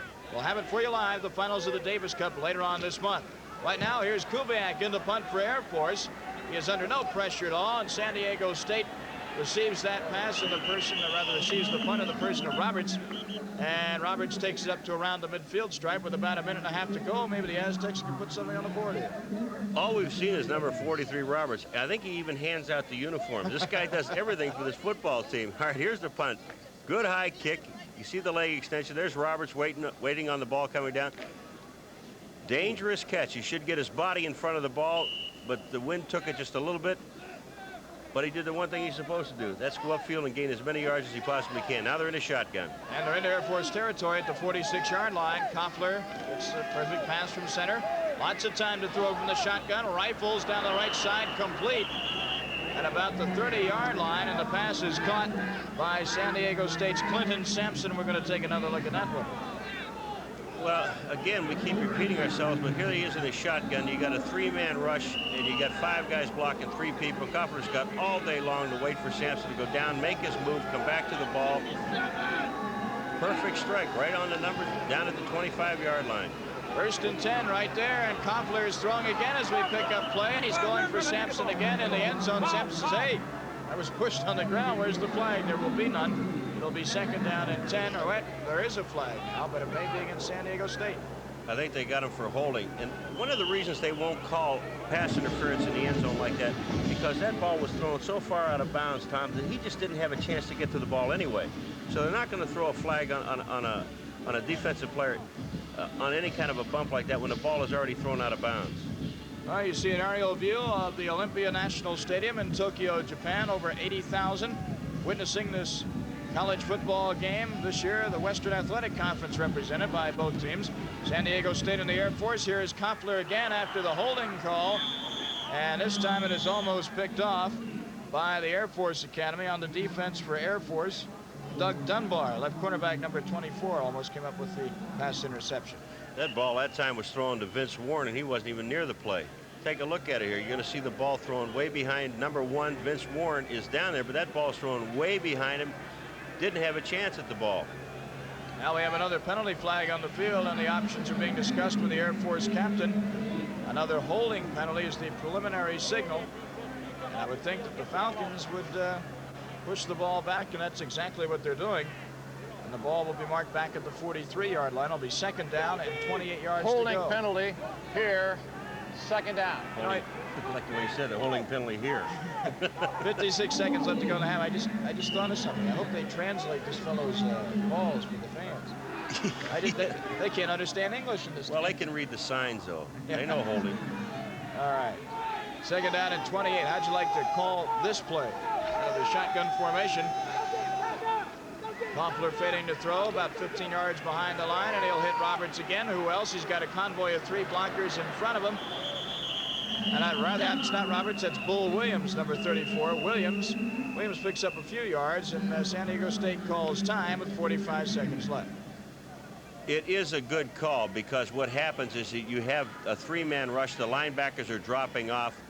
This time the Air Force comes with a four-man rush, and then what they're going to do is run the screen. Now they let the lineman get past the offensive lineman. Look at the blockers out front. It looks like Bull Williams will be able to run for a long time. Not so. Gets a lot of heat from the inside, and the man number 58, Stanberry, Tom Stanberry, is the man that makes the tackle. Good play by the linebackers. And there's that Falcon again. And Paul, you were telling me a few moments ago while we broke for a commercial, those Falcons do a show at halftime that is something to see, the way they dive out from the top of the stadium. Well, they take his helmet off first. I hope so. That's Samurai Falcon. Samurai Falcon. He's looking around saying, buddy. He's trying to say, where am I? A long way from home. Let's just put it that way. All right, the ball is marked at the 35-yard line, and Koffler has gone over to the sidelines to converse with Coach Doug Scoville, who has really helped turn that San Diego State program around. And when Don Coryell left there a few years ago, and he left a great legacy at San Diego State. In a few years, about the last 3 or 4 years, the program has been down there, but it's had a rebirth this year. Yeah, and I like their offensive formation. I like what they're doing. They're using a pro set, and they love to throw the football. Well, they've always been a throwing team, and Koffler, of course, is the man who has helped bring about the change there. He runs this offense very well. He rolls to the right. Nice pass over the middle, complete to Sampson. A pickup of 13, but they needed, rather, pickup of 22. Pickup of 22 yards on the play, and that'll be a first down and 10 down at the Air Force 13-yard line. And the clock stops to move the chains. Take a look at Koffler here. Now what he does, he just goes out right behind Bull Williams, the fullback, sprints himself out, gets a good look at the field, throws the ball downfield to Sampson, picks up the first down. And as we rejoin the live action, we have quarterback Koffler throwing the ball out just to stop the clock with 28 seconds left to go in the first half. Now you got to look at him. He's the senior quarterback for San Diego State. Matt Koffler, 6'3". Good size for a quarterback. It's so important, the height more than anything else, Paul, to see over those big defensive linemen. Oh, especially, and the offensive linemen, especially when you're playing, if the young man is thinking about the pros, the linemen are 6'4", 6'5", 6'6", and you got to see over your offensive lineman before you see over the defensive lineman. That's for sure. Koffler rolling left, gets some good blocking, going to tuck it away and go now. Koffler nearing the goal line, down at about the 5 or 6 yard line. The clock continues to run as they're out of timeouts. Koffler goes the hurry-up call to the sidelines now. It'll be 4th down. They're going to try and get Meyer in for a field goal right before the half. They're going to have time. The kick, or rather the ball, will be placed down at around the 12. This will be a 22-yard attempt with 2 seconds left. The ball is up, and it is no good. Off to the right. So the score at halftime, it will read San Diego State 16 and the Air Force Academy nothing. That's the end of the first half. Here at the Olympia Stadium in Tokyo is witnessing a very entertaining college football game, Paul, between San Diego State and Air Force. And unfortunately for the Air Force fans, most of the entertaining has been done by that San Diego State offense, which has pretty much had the run of the place. They've been doing whatever they wanted to do. I think the key to it, though, is take a look at that missed field goal at the end of the half. Tom, I honestly believe that the Air Force can come back if they put their defense together. They got to put a lot more heat on the quarterback than they've been doing. Koffler is a scrambling type quarterback. He can get out. You're going to have to rush him from at least the 2 outside guys to contain him to the inside and get some linebacker help on the rushes so he doesn't have all day to pass, because all they're doing is putting heat on the defensive secondary. What do you do about an attack, though, that not only features a good quarterback in Koffler and some gifted receivers, but Don Roberts, who has done just about everything except maybe drive the bus to the stadium today? Well, what you do with a guy like Roberts right away in the second half, you've got to put somebody on him and put him close to him at the line of scrimmage. Don't give him that leeway. Don't let him come out of the backfield and run free. You've got to meet him right at the line of scrimmage. And what the Air Force has to do offensively, they've got to go back to the thing that they do best, and that's run the football. Give the ball to Kirshner, the fullback, number 30, and let him run with it. We'll be right back here in Tokyo, Japan at the Olympia Stadium. I'm Tom Mees with Paul McGuire. Our score at halftime, San Diego State 16, the Air Force Academy nothing. We'll be back with more action and excitement from Tokyo, Japan in just one moment. We are back in Tokyo, Japan, as both Air Force and San Diego State lumbering up for the second half, Paul. And I think if we can take a look at some comparative statistics, we can see the difference in these two ball clubs. Air Force Academy, basically a running team out of the wishbone, averaging about 175 yards a game rushing and 90 yards passing and 15 points. And maybe that's why the record is 3-7 coming in. They just don't put the points up on the board. The San Diego State is only averaging about, very little yards per game rushing, almost 300 yards per game by the pass, and they're putting up almost 27 points on the board a game. Tom, they've almost got that 298 yards in the first half. Koffler is, you've got the stats on him. What is he, 23 of 39 for 277 yards, 2 touchdowns in the first half? That isn't bad. Not bad at all. Defensively, Air Force Academy is giving up about 187 yards a game via the rush and about 180 a game via the pass, giving up around 23 points a game. San Diego State is giving up about 160 yards a game on the rush and giving up almost 200 yards a game on the pass, which isn't that bad in college football, and they're only allowing about 20.6 points a game. Very quickly, Paul, Air Force, what do they have to do coming out here in the second half to shut down San Diego State and mount a drive of their own? They got to use a 4-man front on the defensive line and rush the linebackers, especially in passing situations, because you know the Koffler's going to throw the football. Offensively, they've got, like I said before, Tom, you've got to go back to the thing that is your basis of your football team, and that's running the football. With the wishbone is a running football team. They're not having that much success passing the ball, even though their stats show that they are a decent passing team. I just don't think that they can pass that well against San Diego State. I think they're just going to have to run the ball. We shall see in just a moment. We're just about set for the second half kickoff of the 5th annual Mitsubishi Mirage Bowl from Tokyo, Japan. With Paul McGuire, I'm Tom Mees. We'll be back with the second half of action in just a moment.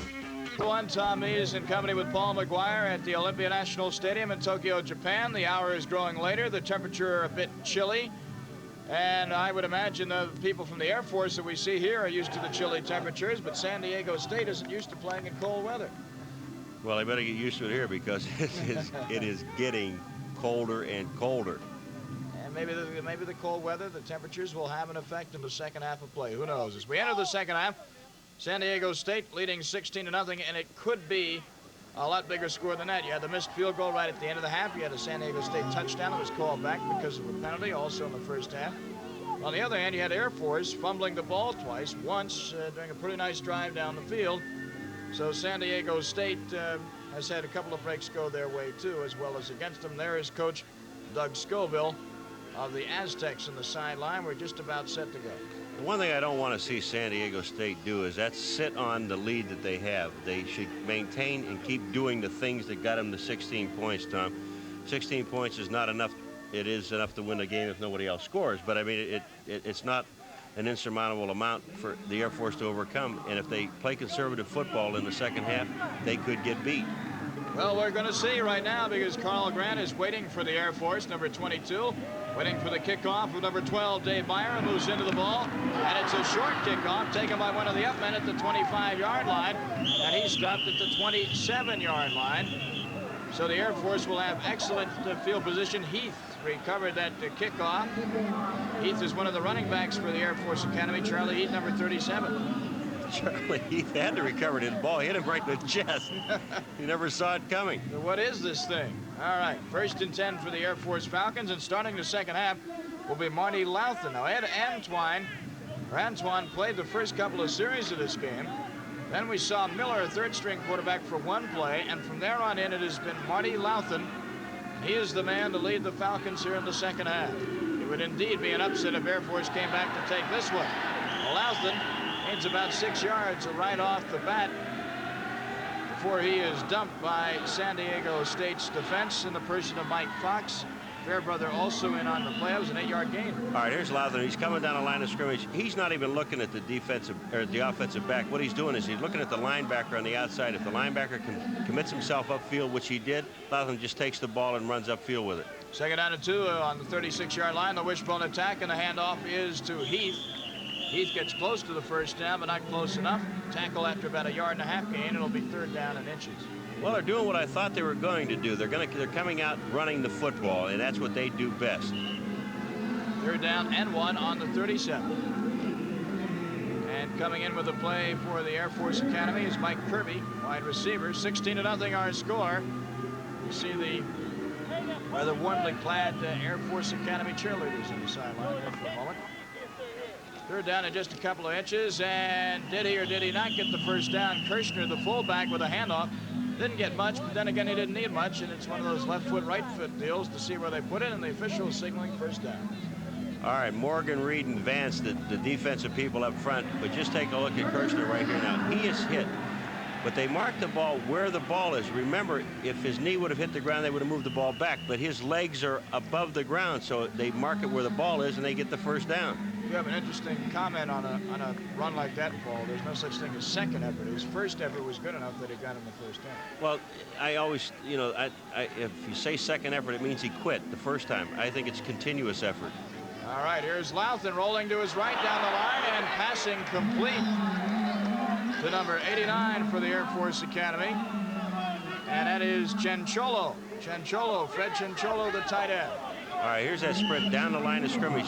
Now you see Lotham, he's taking a few steps back. He isn't running directly along the line of scrimmage. Cianciolo goes down and makes a good catch. And remember, in college football, you can't get back up and run. Cianciolo has a wrap on that left hand. It is 2nd down and 4, gain of 6 on the play. The reason it took me a moment to come up with the fellow's name is that the first pass that's been thrown his way today. Carl Grant, meanwhile, takes the handoff out of the wishbone up over midfield, and that is enough for the first down. And so Air Force ball has a drive here into San Diego State territory. All right, here's Grant off the wishbone. They fake to the fullback, Kirshner. They give it to Grant, and good blocking up front. The offensive line is getting to the defensive line. San Diego State can't afford to have their defensive line sit there and start catching, and if they start doing that, the Air Force's offensive line is going to blow them right off the line of scrimmage. 1st and 10 for the Air Force at the 49-yard line of San Diego State. The Falcons trailing 16-0 in the 5th annual Mirage Bowl on ESPN. Louthan almost had a bad exchange on the handoff. I believe that was a busted play. I thought he was going to hand the ball off to Kirshner, the fullback. He ends up picking up 3 or 4 yards on it. And number 53, Todd Seabaugh, 6'4", 205 junior. The outside linebacker is the man that makes the play. He has got the quarterback. You see, the outside man has the halfback. He takes the quarterback and brings him down. Good play by the defense. Gain of 3 yards on the play. It'll be 2nd down and 7. Aztecs, all right. San Diego have to be a little bit chilly this late part of the afternoon. The lights are on here at Olympia Stadium. And the officials come in and whistle this one down. They want another football. That one's no good. He wore it out. Did you ever ask for another football when you were playing for the Chargers or the Bills? Yeah, especially in those days when they had a lot of stickum on the ball, and it was tough for the center to center the ball back. And most of the time, I just did the punting, and you can change the ball anytime you want. Let's see if the new ball does Air Force any good on this sustained drive. Open up the second half. Louthan rolling down the left side of the line, keeps it on the wishbone fake. That's part of the triple option, and he decided to tuck it away and run. And he'll pick up about 4 or 5 yards in the play. All right, Vance, number 93, the right defensive end. He's the guy that misses Lotham, and then number 27, Mike Fox, comes up and puts the hit on him. Take a look at the defensive end. He gets to the outside, just can't get to him. But look at the play by Fox. Sticks his head in there and makes the tackle. Good play by the defense. Excellent play by San Diego State to contain that play. And he'll bring up a 3rd down and 3 situation for the Air Force, trailing 16-0 in this game. The handoff is to Kirshner, the fullback, and he is near the first down yard marker.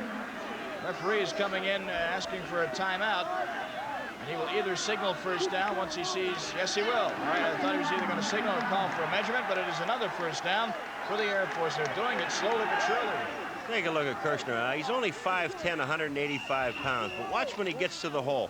Now he turns his body just to squeak through. And remember, his knees aren't down yet. And that's the thing that the officials have to keep their eye on. If his knee would have hit the chalk mark, they would have marked the ball back there, but they were not on the ground. He got the ball and got the first down. 1st and 10 Air Force at San Diego State 38-yard line. Here's a pass over the middle intended for Mike Kirby. It is no good. It'll be a 2nd down and 10. All right, Mike Kirby is coming across the middle, and that's Darrell Hall, number 49, is the man that makes the play. But here goes Lotham down the line of scrimmage again, right along the line of scrimmage, and here comes Kirby, just a slant pattern. It's about a 9 or 10-yard pattern, and puts his arm out, but Hall's right there. Another good play by the defense. That's a 3rd good play by Hall. Ball was right on the receiver's back that time. Had the ball been delivered on time, the catch may have been made, but the defender would have been right there. Would have been a tough one. Second down and 10 on the 38. The fake handoff. Loughton keeps in an excellent defensive play to hold the quarterback to but a yard or two gain on the play. And the play is made by San Diego State's number 96, Jeff Morgan, the nose guard. A great play. The nose guard, 96, Jeff Morgan. I'll tell you, that is a tough position to play. They say it is on a 3-4 defense. It is the toughest position. You have to have your best football player play that position. And remember, he made that play down the line of scrimmage. He lines up on the center's nose. 1 yard run for Loughton. They only give him a yard down to the 37-yard line. Third down and 9. A throwing situation and an offense that really isn't designed for it. So what does he do? He gives the ball to Kirshner, the fullback. Kirshner picks up 2 or 3 yards on the play. It's down around the 34, 35-yard line.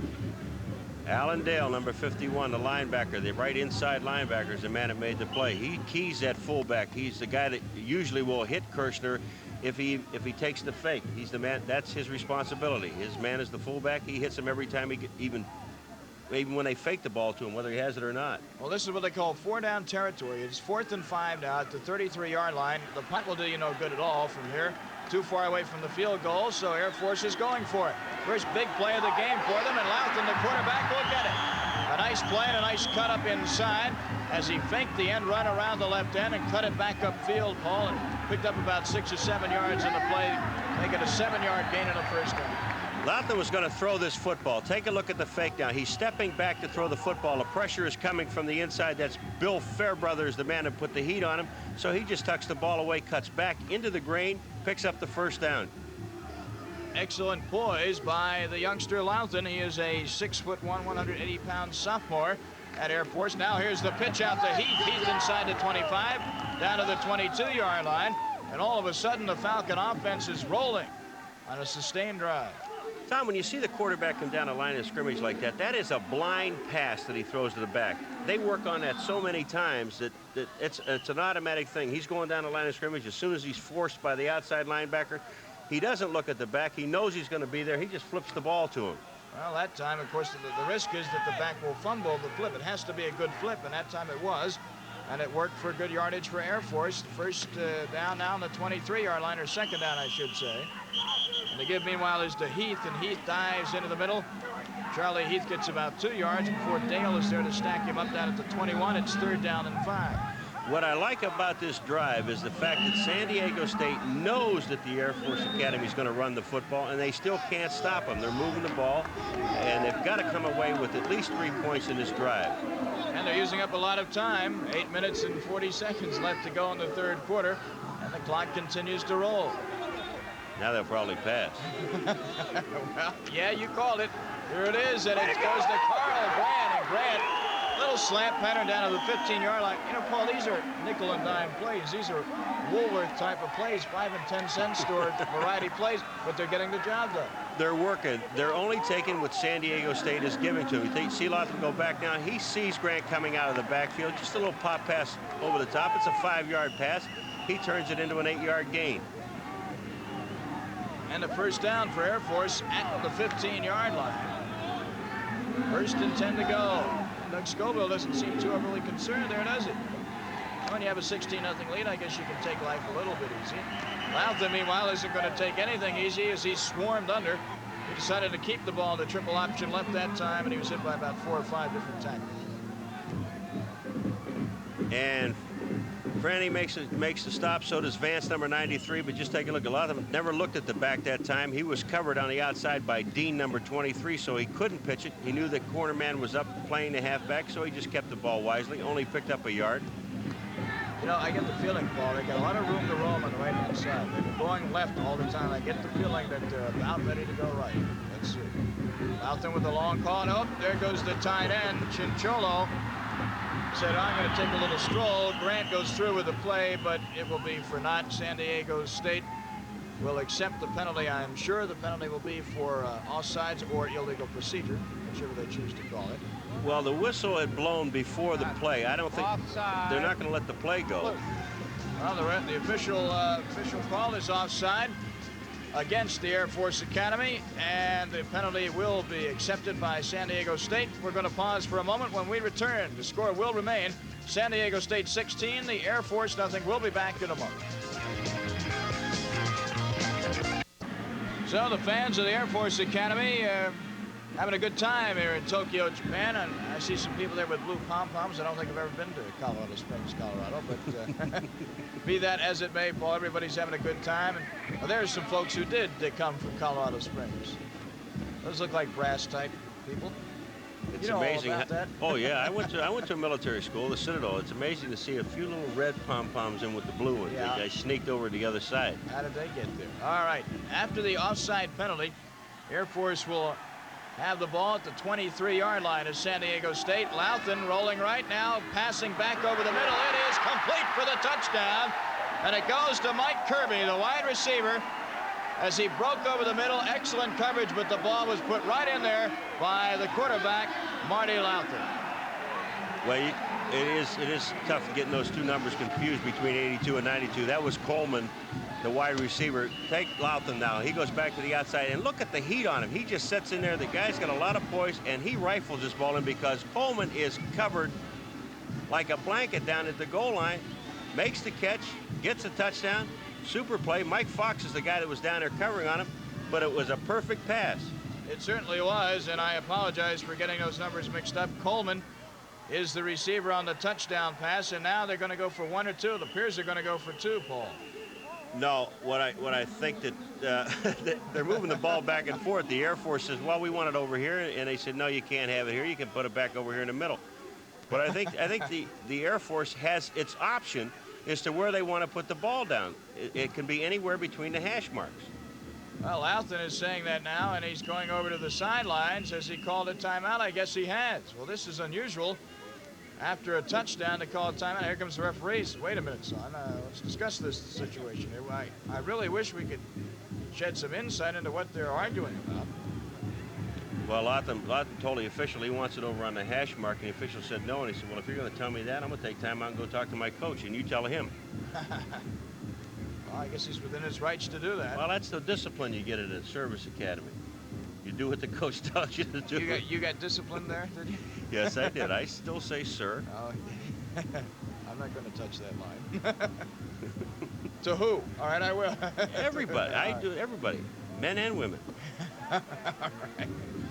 Well, while they try and solve the problems of the world down there on the field as to where they're going to put the ball, now the place kicker has come in, and so we determined that Air Force is going to go for the 1 point. Sean Pavlich, there's number 2, is the place kicking specialist for the Falcons.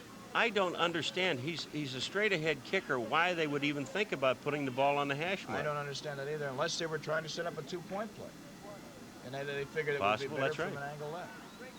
All right, he's a straight-on kicker. That's a dying breed in itself. It must help him to pull his sock down.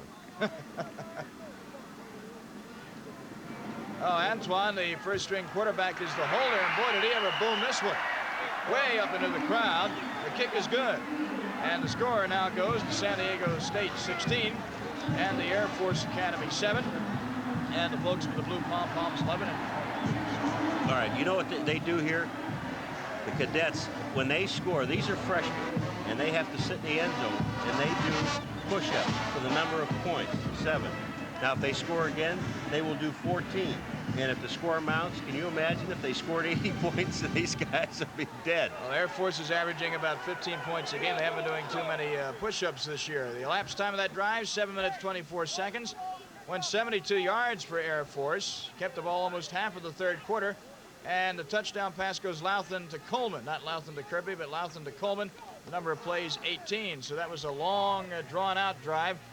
And just like your diagram on the blackboard, you like to chew up a lot of clock, but end it with points on the board. And Air Force is right back in this game. And you feel that the momentum shift to the Air Force now. They're fired up. They know that they can score on San Diego State. Now they've got their points on the board. Now it's up to the defense. Can they stop San Diego State's strong passing attack? This is something they have to do in this series of downs.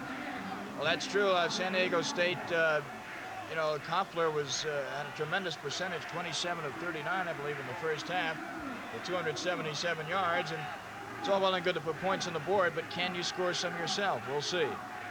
Here's the kickoff, and it's a low squibbing kickoff right down the middle. And San Diego State, an up man takes that kick. Tom Stanbury. I'm sorry, it's not Stanbury. For San Diego State, it is Kesey. Kesey takes the ball up to the 30-yard line. First down and 10 from there. Kesey isn't used to handling the ball, but he did the one smart thing. He wrapped both of his arms around it, protected the ball. That's all he's supposed to do, and get as many yards as he possibly can. Let's see what Matt Koffler and his cohorts can do here as the sun starts to set over the land of the rising sun. Tokyo, Japan, the lights are on. So there shouldn't be that much of a noticeable change in your picture, but it is late afternoon here. Koffler over the middle, and dropping the ball and paying the price is Phil Smith. That ball was right in the breadbasket. Well, that's sometimes that the guys, when they look at it, they say, well, you deserve to get hit after dropping a ball like this. Koffler goes back, and this is a perfect pass. He hits Phil Smith right in the hands with the ball. It is getting cold out, but that's no excuse. The ball hits him right in the stomach. Now he's looking up. You better look downfield, and he gets hammered. Ewing is one of the guys, number 45. It'll be second down and 10 for the Aztecs at the 30-yard line. 16-7 is their lead now. Koffler straight back to throw. Air Force puts no pressure on him. He's got all day. Dumps it off to Bull Williams. We have a flag on the play. Williams picks up about 3 or 4, but we may have had some holding call. There was holding right in front of the quarterback. They just pulled the defensive lineman down. Just take a look at it. Right in the middle of your screen, you're going to see the center, I believe, in the left guard. They just pull a defensive man down, and that was Ryman number 86 that they pulled down, and they called him for it. And we have an injured Aztec on the field, and that is number 66 for San Diego State. And that would be, of course, offensive lineman Darryl Yarbrough, 5'11", 250 pounds, and a 5'11 frame. That's like running into a brick wall all day. And how do you like the trainer? It's a girl. Well, I guess it is sort of common nowadays. I see a lot of girl trainers. Oh, yeah. Well, I did Georgia Tech this year. Their equipment people, they have, in fact, they have 3 girls that work down there. And the players love it. Well, the important thing is that the young man is all right. He got up off the grass, and he's now back at the bench, and hopefully he'll be back in the game before too long. And that young lady is hoping that the Air Force defense can hold. It will be second down and 25 after the penalty at the 15-yard line, and Koffler switches to the shotgun formation to get more time to throw the ball, because obviously that's what he's got to do in this situation. He's back at his own 5, now being chased to his goal line. Dumps it off to Bull Williams. He's got a couple of blockers. Williams will gain a few yards, but he is stopped for negligible yardage by Jim Dahlman, the big offensive linebacker, number 90. Dahlman makes the play on Williams, but the man, and I didn't catch his number, but the man that makes the play on it is the guy that wipes out the offensive lineman. Take a look at it. He just takes away all of his blockers, and I believe that's Stanbury, number 58, comes over and takes the blockers out. Once he does that, he leaves Williams wide open for his other teammates to make the play. The catch and run goes up to the 22-yard line, but that still leaves it a 3rd and 18. So Koffler has to get up to the 40 for the first down. He's rolling to his left. He's going to keep it now. He'll go out of bounds at the 26-yard line, and San Diego State will be forced to punt. Koffler, though, did the smart thing. He didn't throw it up for grabs. And Stanbury, number 58, the weak side linebacker, was out there again chasing him. Like I said, this was an important situation for the Air Force Academy. They know that they can score. Now they had to prove themselves that they can stop them on defense, and that they did, with the help of a couple penalties. So Mike Jeslin, number 2, is in there to punt it. And you noticed he was counting the number of players on the field. That's one of the primary jobs of a punter, isn't it? To make sure you have enough guys there. That's his job, and if anybody's going to take the blame, it's going to be him. All right. Jeslin gets off a nice kick. And getting it for the Air Force Academy is Mike Kirby, number 82. And Kirby has a nice return before being brought down by Mark Coleman. San Diego State, our score. The Aztecs of San Diego State 16. The Air Force Academy 7. When we return, Air Force will have it 1st and 10 on their own 30-yard line. Don't go away. We'll be right back at the Mirage Bowl.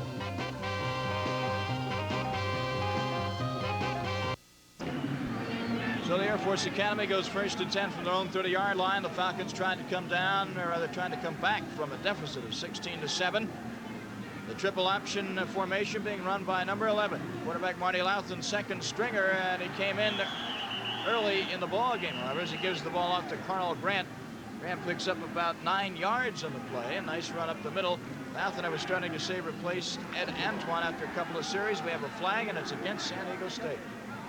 Well, they have offsides against San Diego State. The question is, do you take the penalty or do you take the down? Now, in this case, it'll be second down and a yard. I still would take the penalty and give up the 4 yards, the 4-yard gain on the play. I don't think they're going to take it, but I would. It gives you an extra down. Here. You're right, they did not take it. Second down. We'll see if that strategy comes back to haunt the Air Force Academy or not.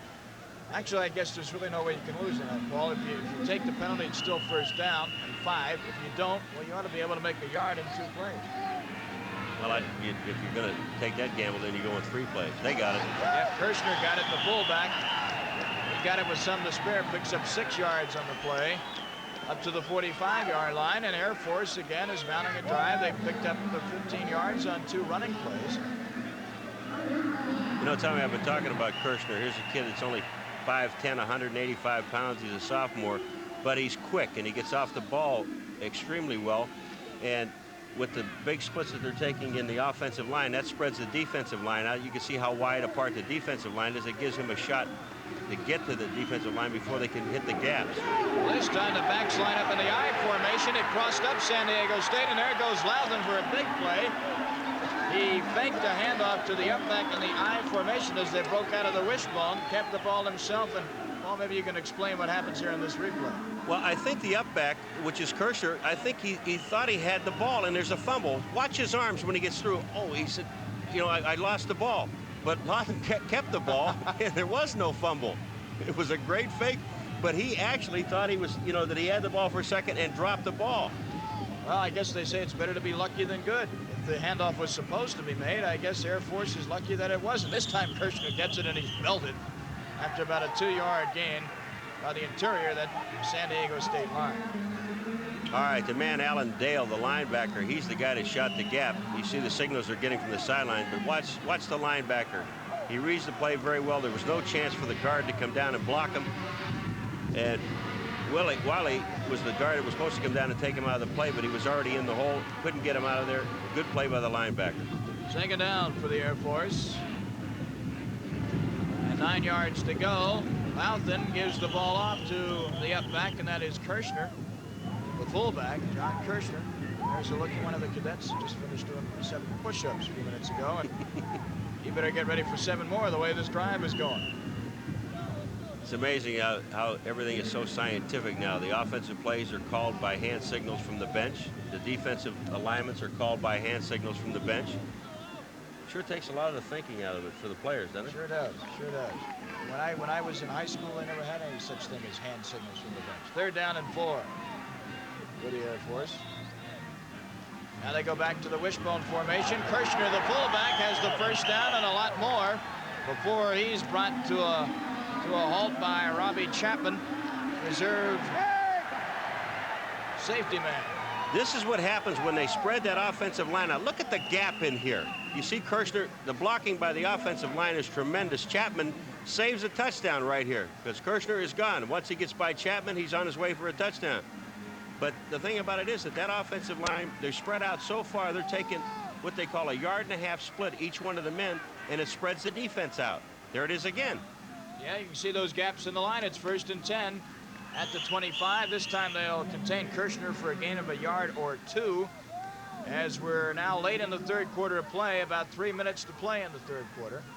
And the Air Force is trying to come back to take advantage of the situation and come back into this ball game even further. All right, here's Alan Dale, number 51, back into play again. Kirshner is, we talked about it. Maybe they heard me at halftime saying, you know, you got to run the football and give the ball to your fullback. He's not that big, but he's quick.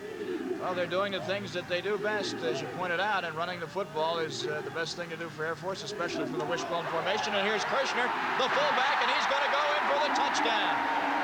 Kirshner got an opening block, and he was off to the races. And all of a sudden, San Diego State's 16-0 lead has diminished to 16-13. And take a look at, you look at the running of Kirshner, but watch it here. Nobody touches him. He goes through the hole. The safeties, the corner, they're all up on the line of scrimmage. He gets an excellent block downfield on Chapman. And in he goes, untouched. Well, those guys in the end zone can start doing push-ups again. Here we go. Nobody ever touched him. I think I could have run through that one. Yeah. How big it was. Well, I don't know about you, but Kirshner can. All right, the point after touchdown for Air Force off the foot of Sean Pavlich is true. And it's through the uprights, and the score now reads San Diego State 16 and the Air Force Academy 14. Here they come again. Olympic Stadium in Tokyo as the cadets start to do the push-ups. Paul McGuire and yours truly, Tom Mees, will be back with the Air Force Academy kickoff in just a moment. Go to work, boys. There you go. That run by fullback Don Kirshner out of the wishbone formation has brought Air Force even more back into the forefront of this ball game. San Diego State still leads it, though, 16-14. The kickoff is taken by Don Roberts, tailback, and Roberts is nailed just after he crosses the 20-yard line. And actually, it looked at one time like he may be ready to fumble this ball.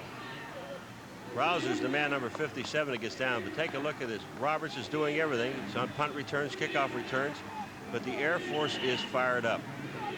They know they're back in this football game. They're only 2 points away from tying the game and 3 points, a field goal from taking the lead. But just take a look at the hits here. It did look like he was going to fumble the football, but he was down. On the 1st and 10 for San Diego State, it's a running play to the right side.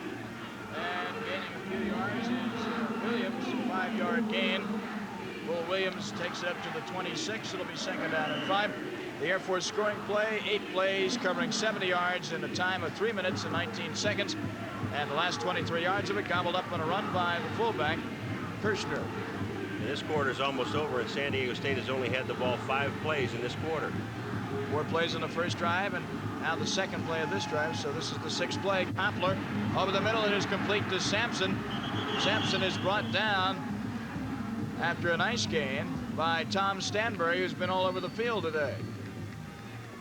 Well, they're hitting it, trying to hit that pass, a short dump pass in front of the linebackers. You see number 58, Stanbury, he was on the right of your screen pulling out. The play is to Sampson. Now watch Stanbury come in and make the play. They'll give him the 3 or 4 yard gain, and he gets a little help from France, the other linebacker.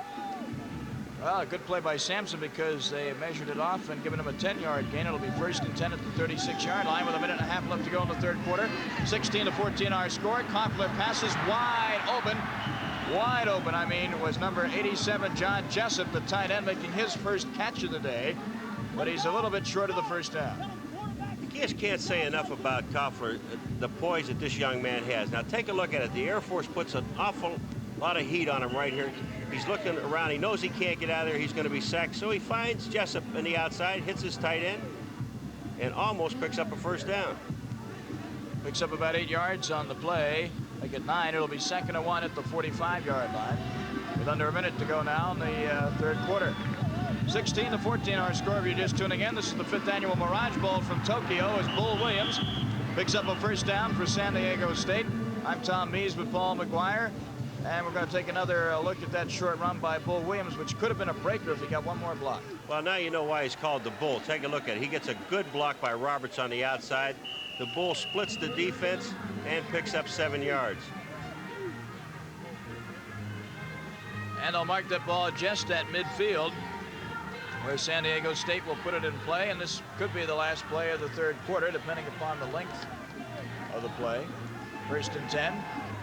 Back to pass Koppler. He's under a rush by Sullivan. He'll have to pack it away and go and pick him about a yard or so as Sullivan kept the heat on, and Koppler slips over there out of bounds, but he'll be all right. Gain him about 1 or 2 on the play.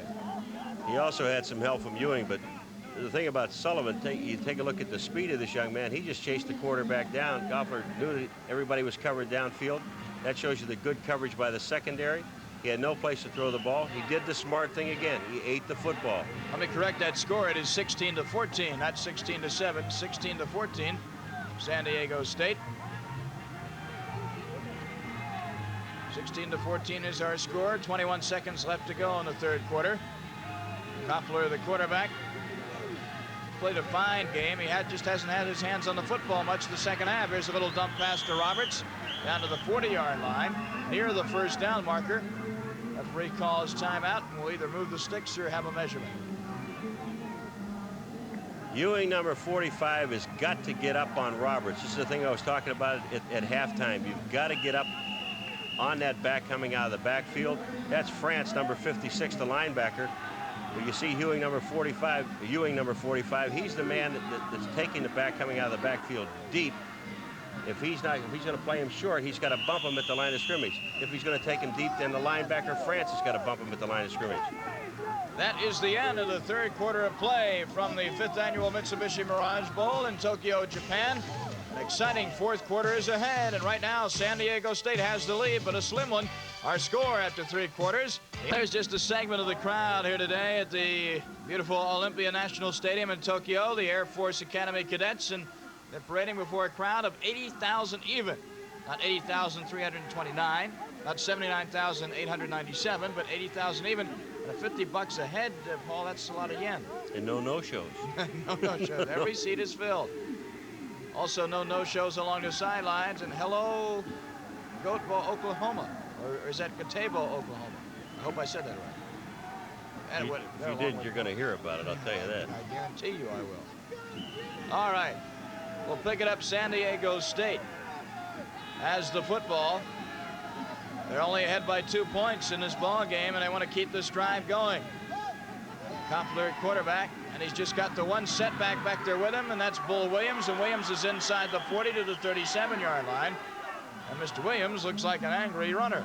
He's brought down by Tom Stanbury again and Kevin Ewing. I don't believe the defensive alignment of the Air Force. What they're doing is they're letting Roberts sit on the outside all by himself. Koppler, all he's going to do is just step back and pop him with the football, and you're going to have at least 5 yards on the play. Well, we'll see if they'll take your advice. They go with 2 wide outs to the left side. That's to the wide side of the field. And Koppler straight back to throw. He's looking to that left side. Got all day. He's going for it all in the end zone, and it is incomplete. Intended for Bull Williams. Or is that Roberts? That's Roberts in the end zone, and covering was Doug Dunbar, number 24, and number 23, David Caraway. 2 men on him. A poor choice as far as throwing to a receiver, because you see, Koppler's got all day to look around. Then he throws to the man that's double covered. Dunbar's down there. He's the man that knocks the ball away, number 24. He also getting some help from Johnny Jackson down there, the All-American. Speaking of All-Americans. All right, that goes an incomplete pass. This will be a 3rd and 8 for San Diego State at the 38-yard line. 3 backs now in back of the quarterback, Koppler. They're not in the wishbone formation, or he's in the shotgun, I'm sorry. Koppler straight back to throw. Again over the middle. This time it is complete and dropped. Dropped by Phil Smith. Now, was there pass interference in that play? Smith was covered by the linebacker, Dolman, number 90, and they got a flag on the play, and it's going to be pass interference. Take a look at this play. You got a linebacker covering Smith. This is tough coverage, number 1. You got to give him a little credit, but he's all over him. He's on his back right there, and you can't hit the receiver before the ball's there. Well, France there, number 56, was exultant, but the penalty goes against Air Force, and it'll set up a 1st down and 10 for San Diego State at the Air Force 21. We're in the 4th quarter, and the Aztecs lead at 16-14. Touchdown now would give them a bit of breathing space. Remember, Air Force fumbled a couple of times in the first half when they were on drives similar to this one by San Diego State. Again, the shotgun formation. Koppler goes to the near side to Don Roberts, and Roberts is racked as soon as he catches that one. All right, there's Kevin Ewing. Now he's doing what I was hoping he would do for 3 quarters, and that's get right up in Roberts' face. You're going to see Ewing, as soon as Roberts catches the ball, he's going to be on him. Take a look at it. Koppler looks to the outside. Bang. There's Roberts. Bang. There's Ewing. 1 yard, 2 yard gain. That's what you have to do. And he also kept the man in bounds and keeps the clock rolling. Of course, out of bounds, it would stop the clock and give San Diego State more time to get organized. As it is, the ball is placed at the 18-yard line. 2nd down and 7. Koppler straight back to throw. Can't find anybody open. Now he's got to get rid of it.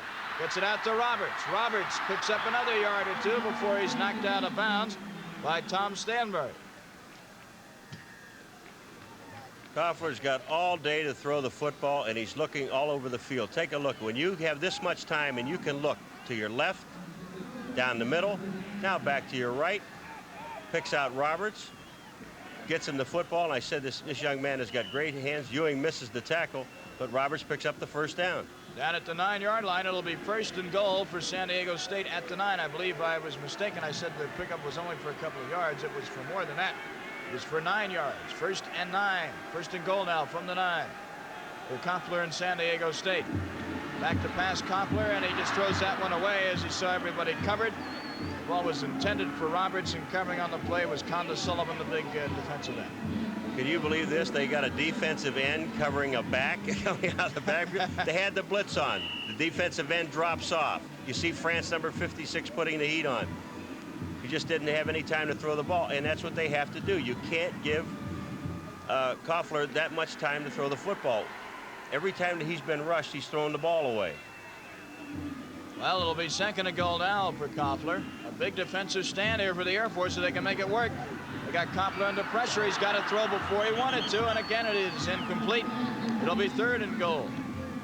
All right, Koffler that time, you got to remember he's a right-handed quarterback, and he's rolling to his left. He just didn't have enough time to set himself, plant his feet, turn, and throw the football. He was throwing on the run, tried to turn, at the same time threw the ball a little too high. There's no chance for the receiver to get there.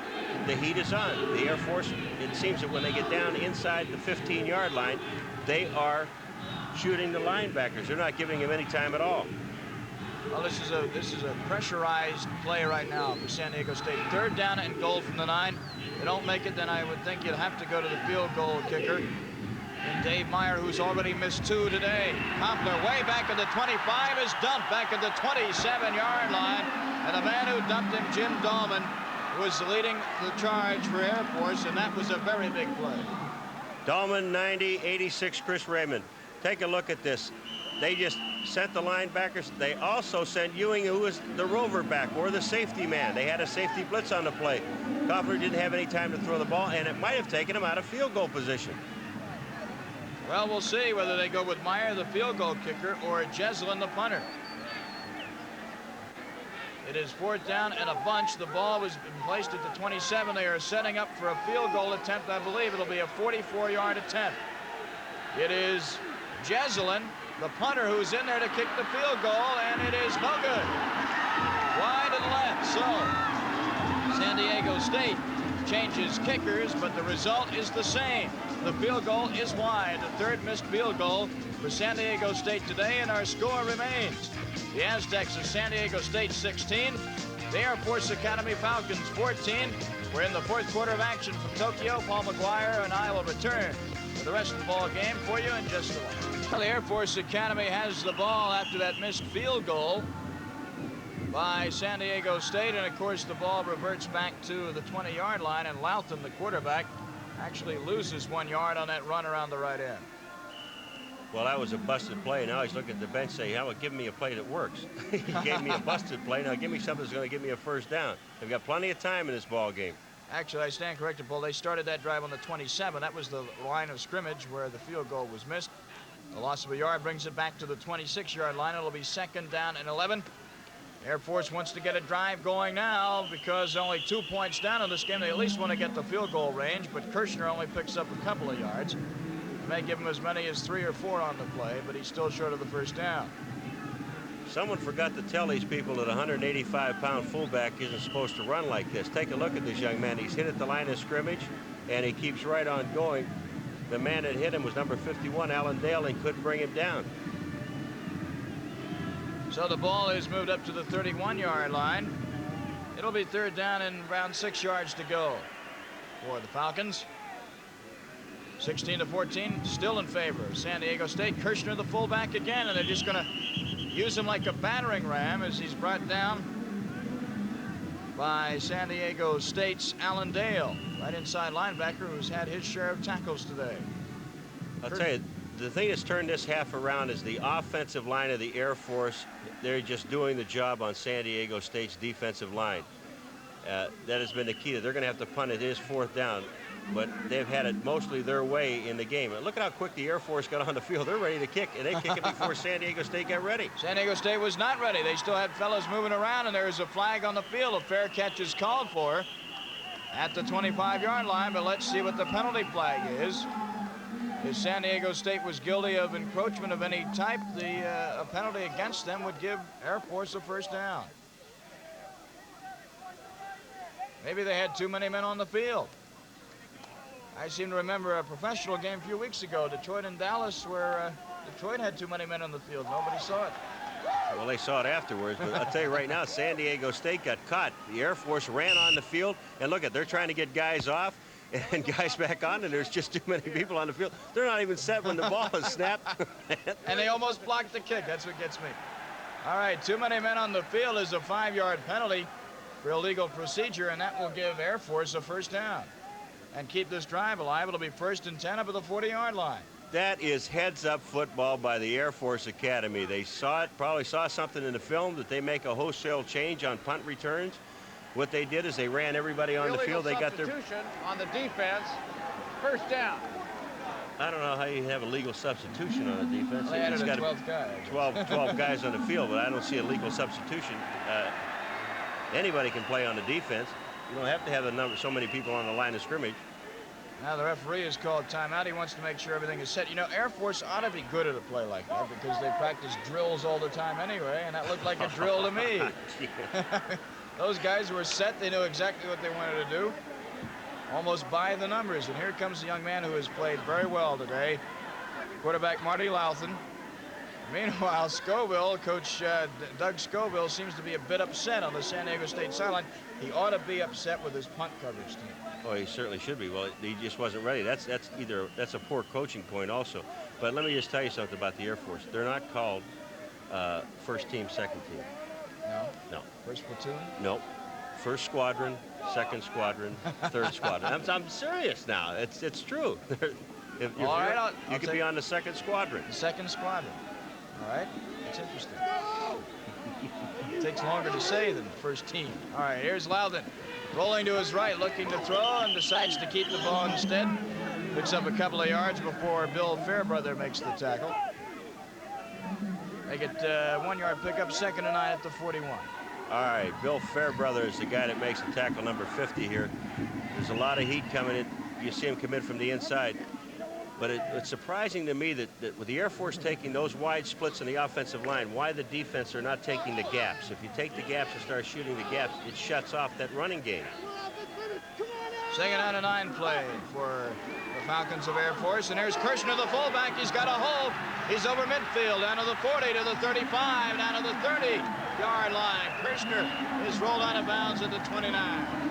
Big play for Kirshner, the fullback. Again, the Air Force line just taking it right to the San Diego State's defensive line, and they're just getting excellent blocking. He gets Chinchillo downfield, number 89, just screening the way for him. This young man has got excellent speed from the line of scrimmage to the hole. Downfield, he shows he's not quite that fast, but he gets the job done. He can get into the open field, and look at the field position. They're at the 30-yard line. 1st and 10, right at the 30-yard line, stripe for Air Force. Wide receiver to the top and bottom of your screen, but it's Kirshner again, the fullback. You got to put in for hazardous duty pay the way he's handling the ball today. Paul, he's giving it to him just about every down. And the point you made about the offensive line is well taken, especially on that last play. All right, just take a look at Kirshner. Not only does he run well, but watch him pick the hole. The blocks, they're just splitting the defense out, cutting him out of the hole. They take him whichever side they want to go to. All Kirshner has to do is look up and see where the hole is, and he fills it. Remember that this is not a huge fullback we're talking about. We're talking about a boy that's 5'10", 185 pounds. The fake to Kirshner this time, and the handoff goes to Carnell Grant, but they were ready for him. Grant picks up about a yard or two. It'll be 3rd down and 2 on a 2-yard pickup by Grant. All right, take a look at the splits. You don't even see the defensive line, all right? But they make a good play to the outside. Number 51, Alan Dale, is out there, and he gets help from Hall. But when you split the defensive line that far apart, you've got to run up the middle, and that's exactly what the Air Force is doing. This is a 3rd down and 2 at the 22, and the fake is to Grant. The keeper is by the quarterback. Loughton, and I believe he has the first down. He had to get to the 20-yard line. I think he carried that football down to the 19. If they had a passing game, it'd be super, because you're going to. Darrell Hall, number 49, is a safety man, and he's up on the line of scrimmage. There's just nobody deep. Now take a look. You don't see any defensive linemen. They've got them split out so far. You should run up the middle. But take a look. Who's making the play here? Or helping out on the play is Darrell Hall, number 49. The give is to Kirshner. Kirshner right at the middle, and he's going to go in for the touchdown, and Air Force has the lead. 19-yard touchdown run. 19-yard touchdown run by Kirshner, Paul, and Air Force takes the lead, and Coach Scoville cannot believe what he's seeing out there. We're going to take another look at it. Kirshner takes the ball and rolls right up the middle. Here, you know, Kirshner just when he runs up the middle, there's just nobody there. They're split the defense. I keep saying this. They keep splitting the defense so wide. You've got to run up the middle. All they have to do is screen off the defensive lineman. The hole is there, and the safety men are split to the outside because of the wide game. They should be playing up the middle. Sean Pavlich in to attempt the extra point. It is good, and the score. Late in the fourth quarter, the Air Force Academy has taken the lead. It's the Falcons of Air Force 21. The Aztecs of San Diego State 16. We'll be back with the exciting conclusion of the 5th annual Mirage time today. The Air Force Academy has grabbed the lead, Paul, as Sean Pavlich sets the kickoff for Air Force. And that drive covered 73 yards on 9 plays, took up 4 minutes, 21 seconds. And John Kirshner rambled the last 19 yards for the touchdown. I'd say right now has the leg up in our Vitalis Player of the Game award. No question about it. And I think the turnaround in this football game is when the Air Force got the opening kickoff and marched the length of the field and scored.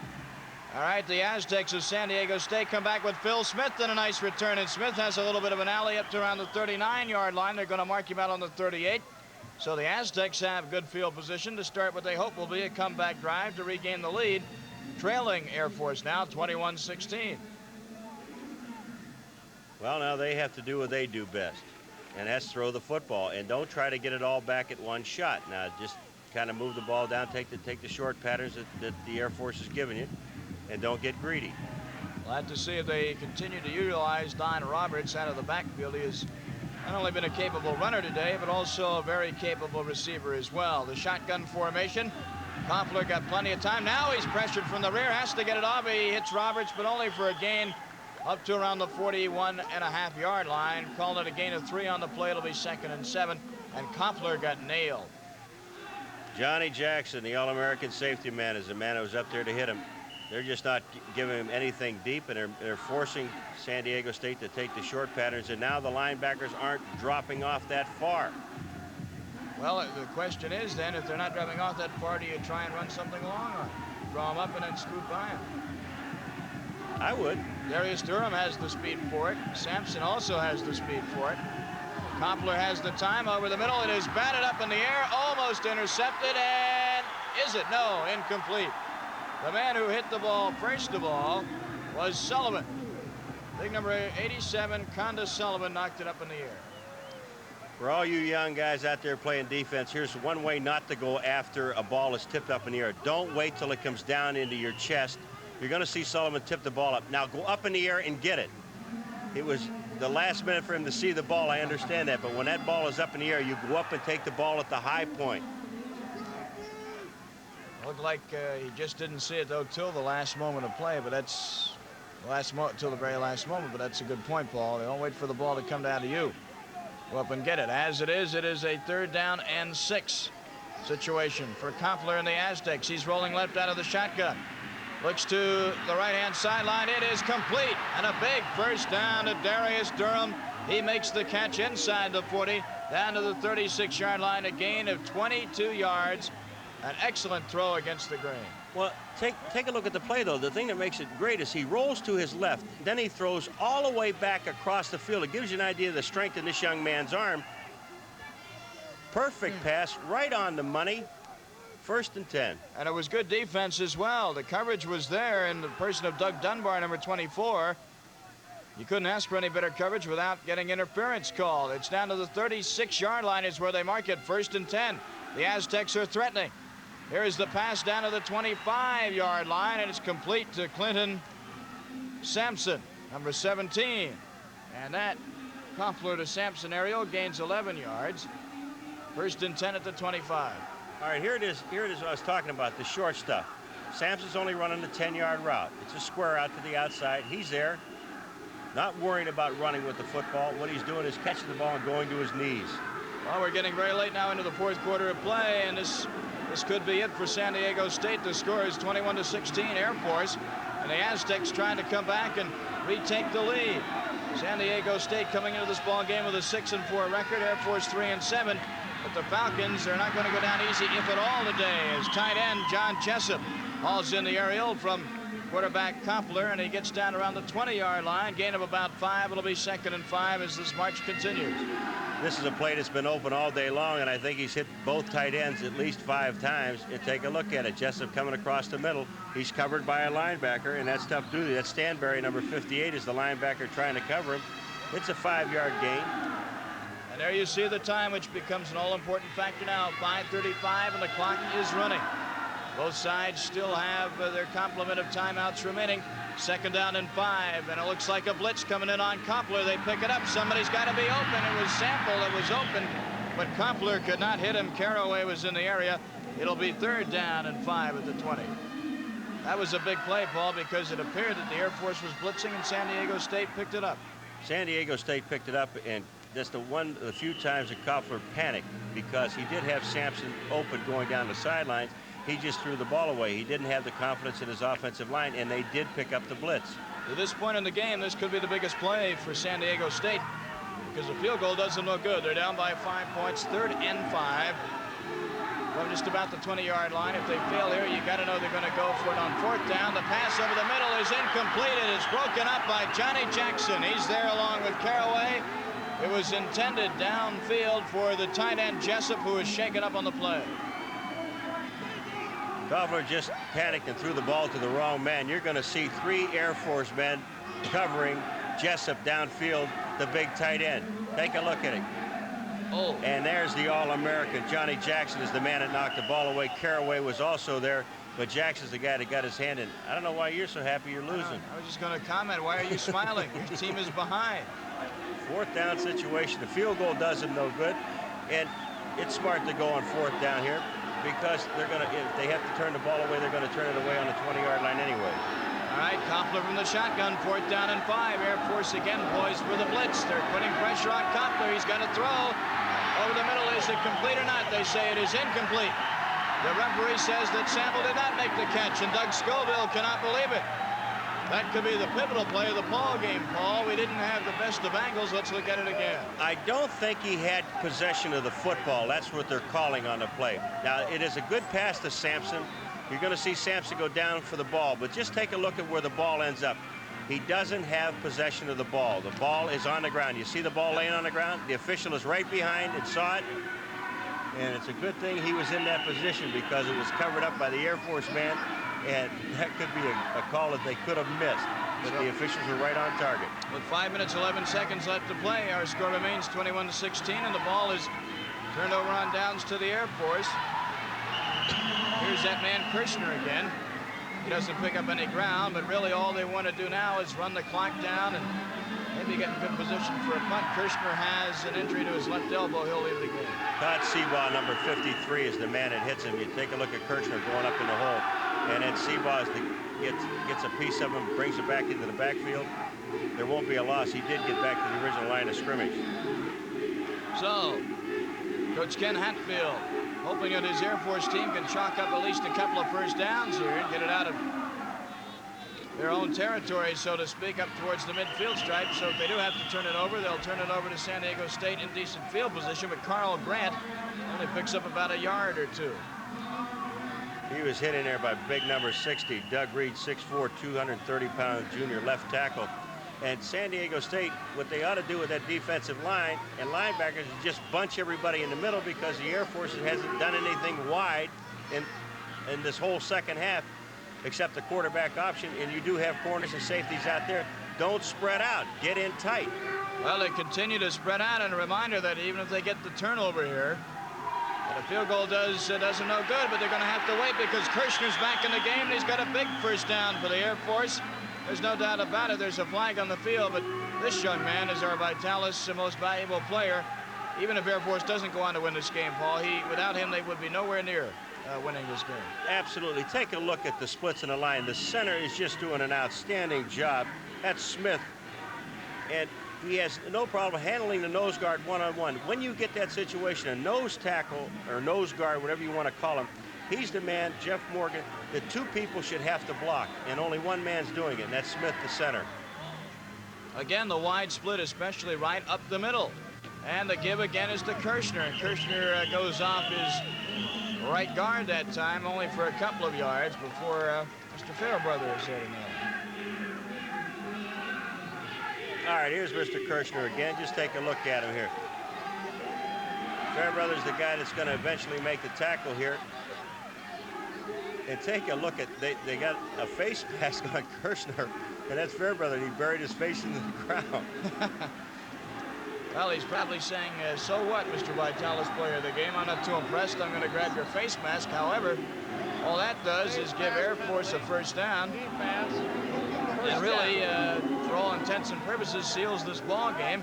They can just hang on to the ball. The ball is now in San Diego State territory at the 48.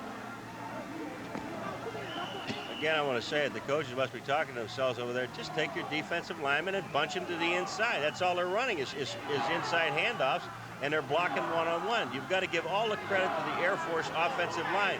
They have really done the job in the second half. First and 10 at the 48. The give again is, well, I don't have to call his name, you know, Kirshner. Is that the only man on the field? When you got a hot hand, I guess you go with it and you play it. And what is that young man going to be black and blue and sore tomorrow? Well, not only, you know, and from that fullback position, you are a blocker, but in this case, he has been their #1 runner. And every time he gets the ball, and remember, folks, he's only 5'10", 185 pounds, so you don't have to be a big fullback to play in college football. He just is quick into the hole, 2 minutes and 30 seconds and counting. They can run it out. Sure they can. San Diego State really only has a couple of timeouts left with which to stop it, but they don't want to use those timeouts. They'd rather force Air Force to punt the ball and get the ball back that way. Here's Mr. Grant, this time giving Kirshner a rest, Carl Grant. Well, we haven't heard from Carl Grant since the third quarter, so we might have a replay on this young man carrying the ball. He picks up a couple of yards. Ball is at the 42-yard line of San Diego State. We're at 2 minutes and counting now, 21-16. Air Force coming from way back. They trailed 16-0 at halftime, and now the Falcons have the lead. And they're trying to run out the clock on San Diego State. And Carl Grant on a third down and about 5 is very close to the first down if he does not indeed have it. And look at the guy that's on the bottom right out in front of him, number 30, Kirshner. Not only is he a great runner, but watch what this young man does. He takes the fake. Now he's got to get in and make the block, and he's making the block on the big linebacker, Alan Dale, 6'1", 195 pounds. And the block was a successful one, Paul, because it's a first down, and Doug Scoville, well, he's letting the clock run down there. I know that San Diego State has a couple of timeouts left, and you begin to wonder why don't they use them. Well, what they're going to have to do is they're going to let them run one more play and then start taking the timeouts. If they take the timeout now, they still can run 3 more plays. They want to have them run 1, and I would imagine you'll see the timeout called here. Well, Kirshner is stopped after about a yard gain. Of course, all Air Force is interested. Yeah, there's the timeout. How'd you know that? Well, you just don't want to waste one on first down, Tom. You want to put them into a second down situation. They know that all the Air Force is going to do is give the ball up the middle. Finally, they're doing what they should have been doing the whole second half. They're jamming up the middle now. So now they'll take a timeout here. They'll take a timeout after the next play. And the referee coming over to inform both sides the timeout situation. Our situation, we have 1 minute 15 seconds left. The 5th annual Mitsubishi Mirage Bowl from Olympia Stadium in Tokyo, Japan. And Doug Scoville and his Aztec staff have to find a way now to maybe pull out a miracle, because they had a 16-0 lead on this Air Force team, and now they trail 21-16. He's got that pad over there, and he wrote down, well, we won't do this next year. You know, these two teams have only met once before, and that was last year in the Western Athletic Conference when San Diego State won, but only won by 3 points, 13-10 in Colorado Springs. This is quite a road game then for the Air Force. This is a road game for anybody. A long trip.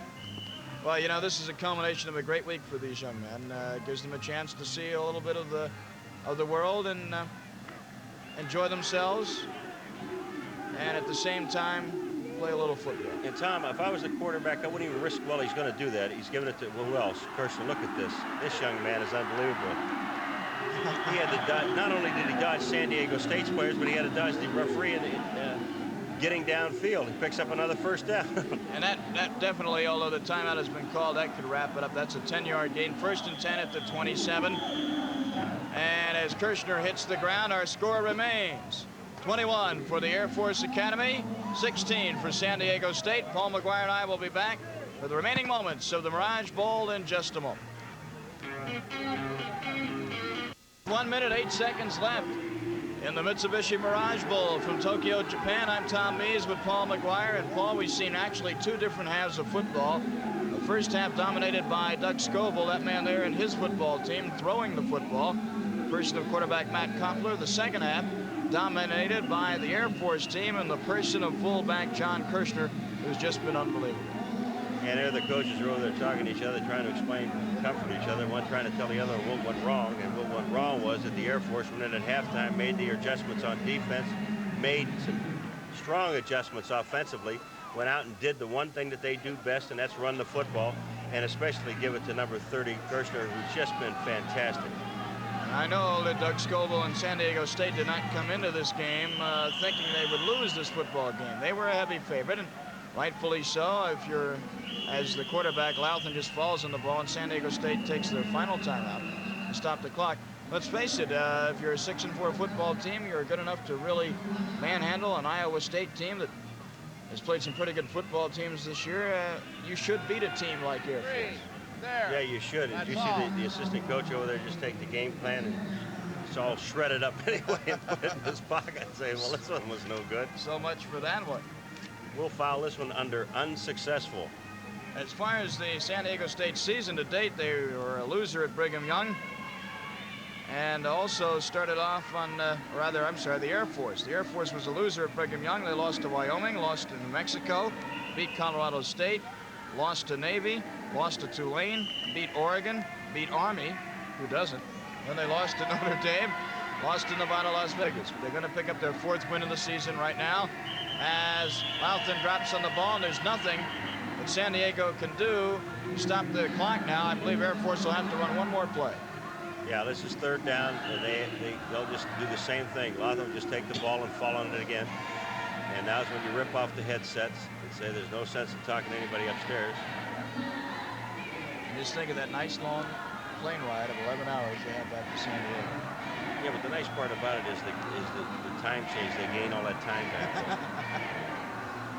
That's about all they're going to gain as the clock continues to run. And you can hear the crowd counting it down. Of course, Air Force has to snap the ball one more time. The clock actually stops at 24 seconds. They'll take the delay again. It's not going to hurt them. And Paul, it's been a very impressive show by the Air Force Academy, but especially by their fullback. We mentioned his name so often, but because he deserves it. John Kirshner. Delay of game. Played one heck of a football game. 3rd down. Oh, we'll make one more observation of the game. I don't understand why they took the delay of game. All they had to do was take the ball and fall on the ball. There's no way that San Diego State can get the ball back. If it was 4th down, I can understand it because the clock would stop. But it was only 3rd down. The clock wouldn't stop. So this will be the final play of the game. And Louthan falls on it, and the players will start shaking hands now, and the clock will wind down. And the crowd of 80,000 will roar its approval over a very spirited contest. The 5th annual Mitsubishi Mirage Bowl is just about to be history. The final 10 seconds ticks down. The Air Force Academy, trailing 16-0 at halftime, comes back to win it. The final score as the final gun sounds from Tokyo, Japan. The Air Force Academy from Colorado Springs 21, San Diego State Aztecs 16. The 2 teams merge at the center of the field. And head coach Kenny Hatfield gets a ride on the shoulders of his cadets from the Air Force Academy, and a well-deserved one and a good way to end what has otherwise been a disappointing season for Air Force. As for San Diego State, well, they'll end the season with the record of 6-5 and they'll continue, I'm sure, next year to bring that program back up to national prominence where it was just a few years ago. Paul McGuire and yours truly, Tom Eaves, will be back with a few closing words on the Mirage Bowl in just one moment.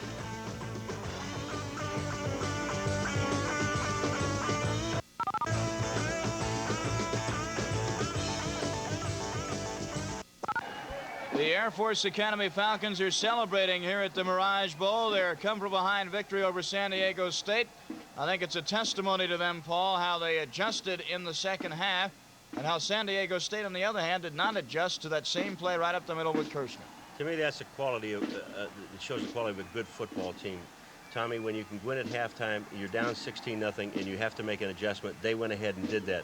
And our Vitalis guy, Kirshner, John Kirshner, you ready for this? 24 carries, 170 yards, a fullback, 5'10", 185 pounds. An outstanding performance by John Kirshner, and there you see the traditional ceremony after the game, the victorious team taking a victory lap in the Olympia Stadium in Tokyo, Japan. The final score, once again, the Air Force Academy Falcons come from behind with 3 touchdowns in the second half to win the 5th annual Mirage Bowl. Final score, Air Force 21, San Diego State 16. The Mitsubishi Mirage Bowl has been brought to you by Mitsubishi, Mitsubishi Motors Corporation, Mitsubishi Electric Corporation, Mitsubishi Corporation, Mitsubishi International Corporation. Paul, I've enjoyed this game here in Tokyo, Japan. The fans have obviously enjoyed it, and I know the Air Force football players enjoyed it as well. They certainly did, and so did the San Diego State guys, even though they lost, which the nice thing to see is after the game, the players went up to they're up in the stands, shaking hands with the fans that came to see them. 80,000 paying $50 a ticket. Not bad, not a bad turnout. 80,000, that's a lot of yen, as they say in Tokyo, and the Air Force Falcon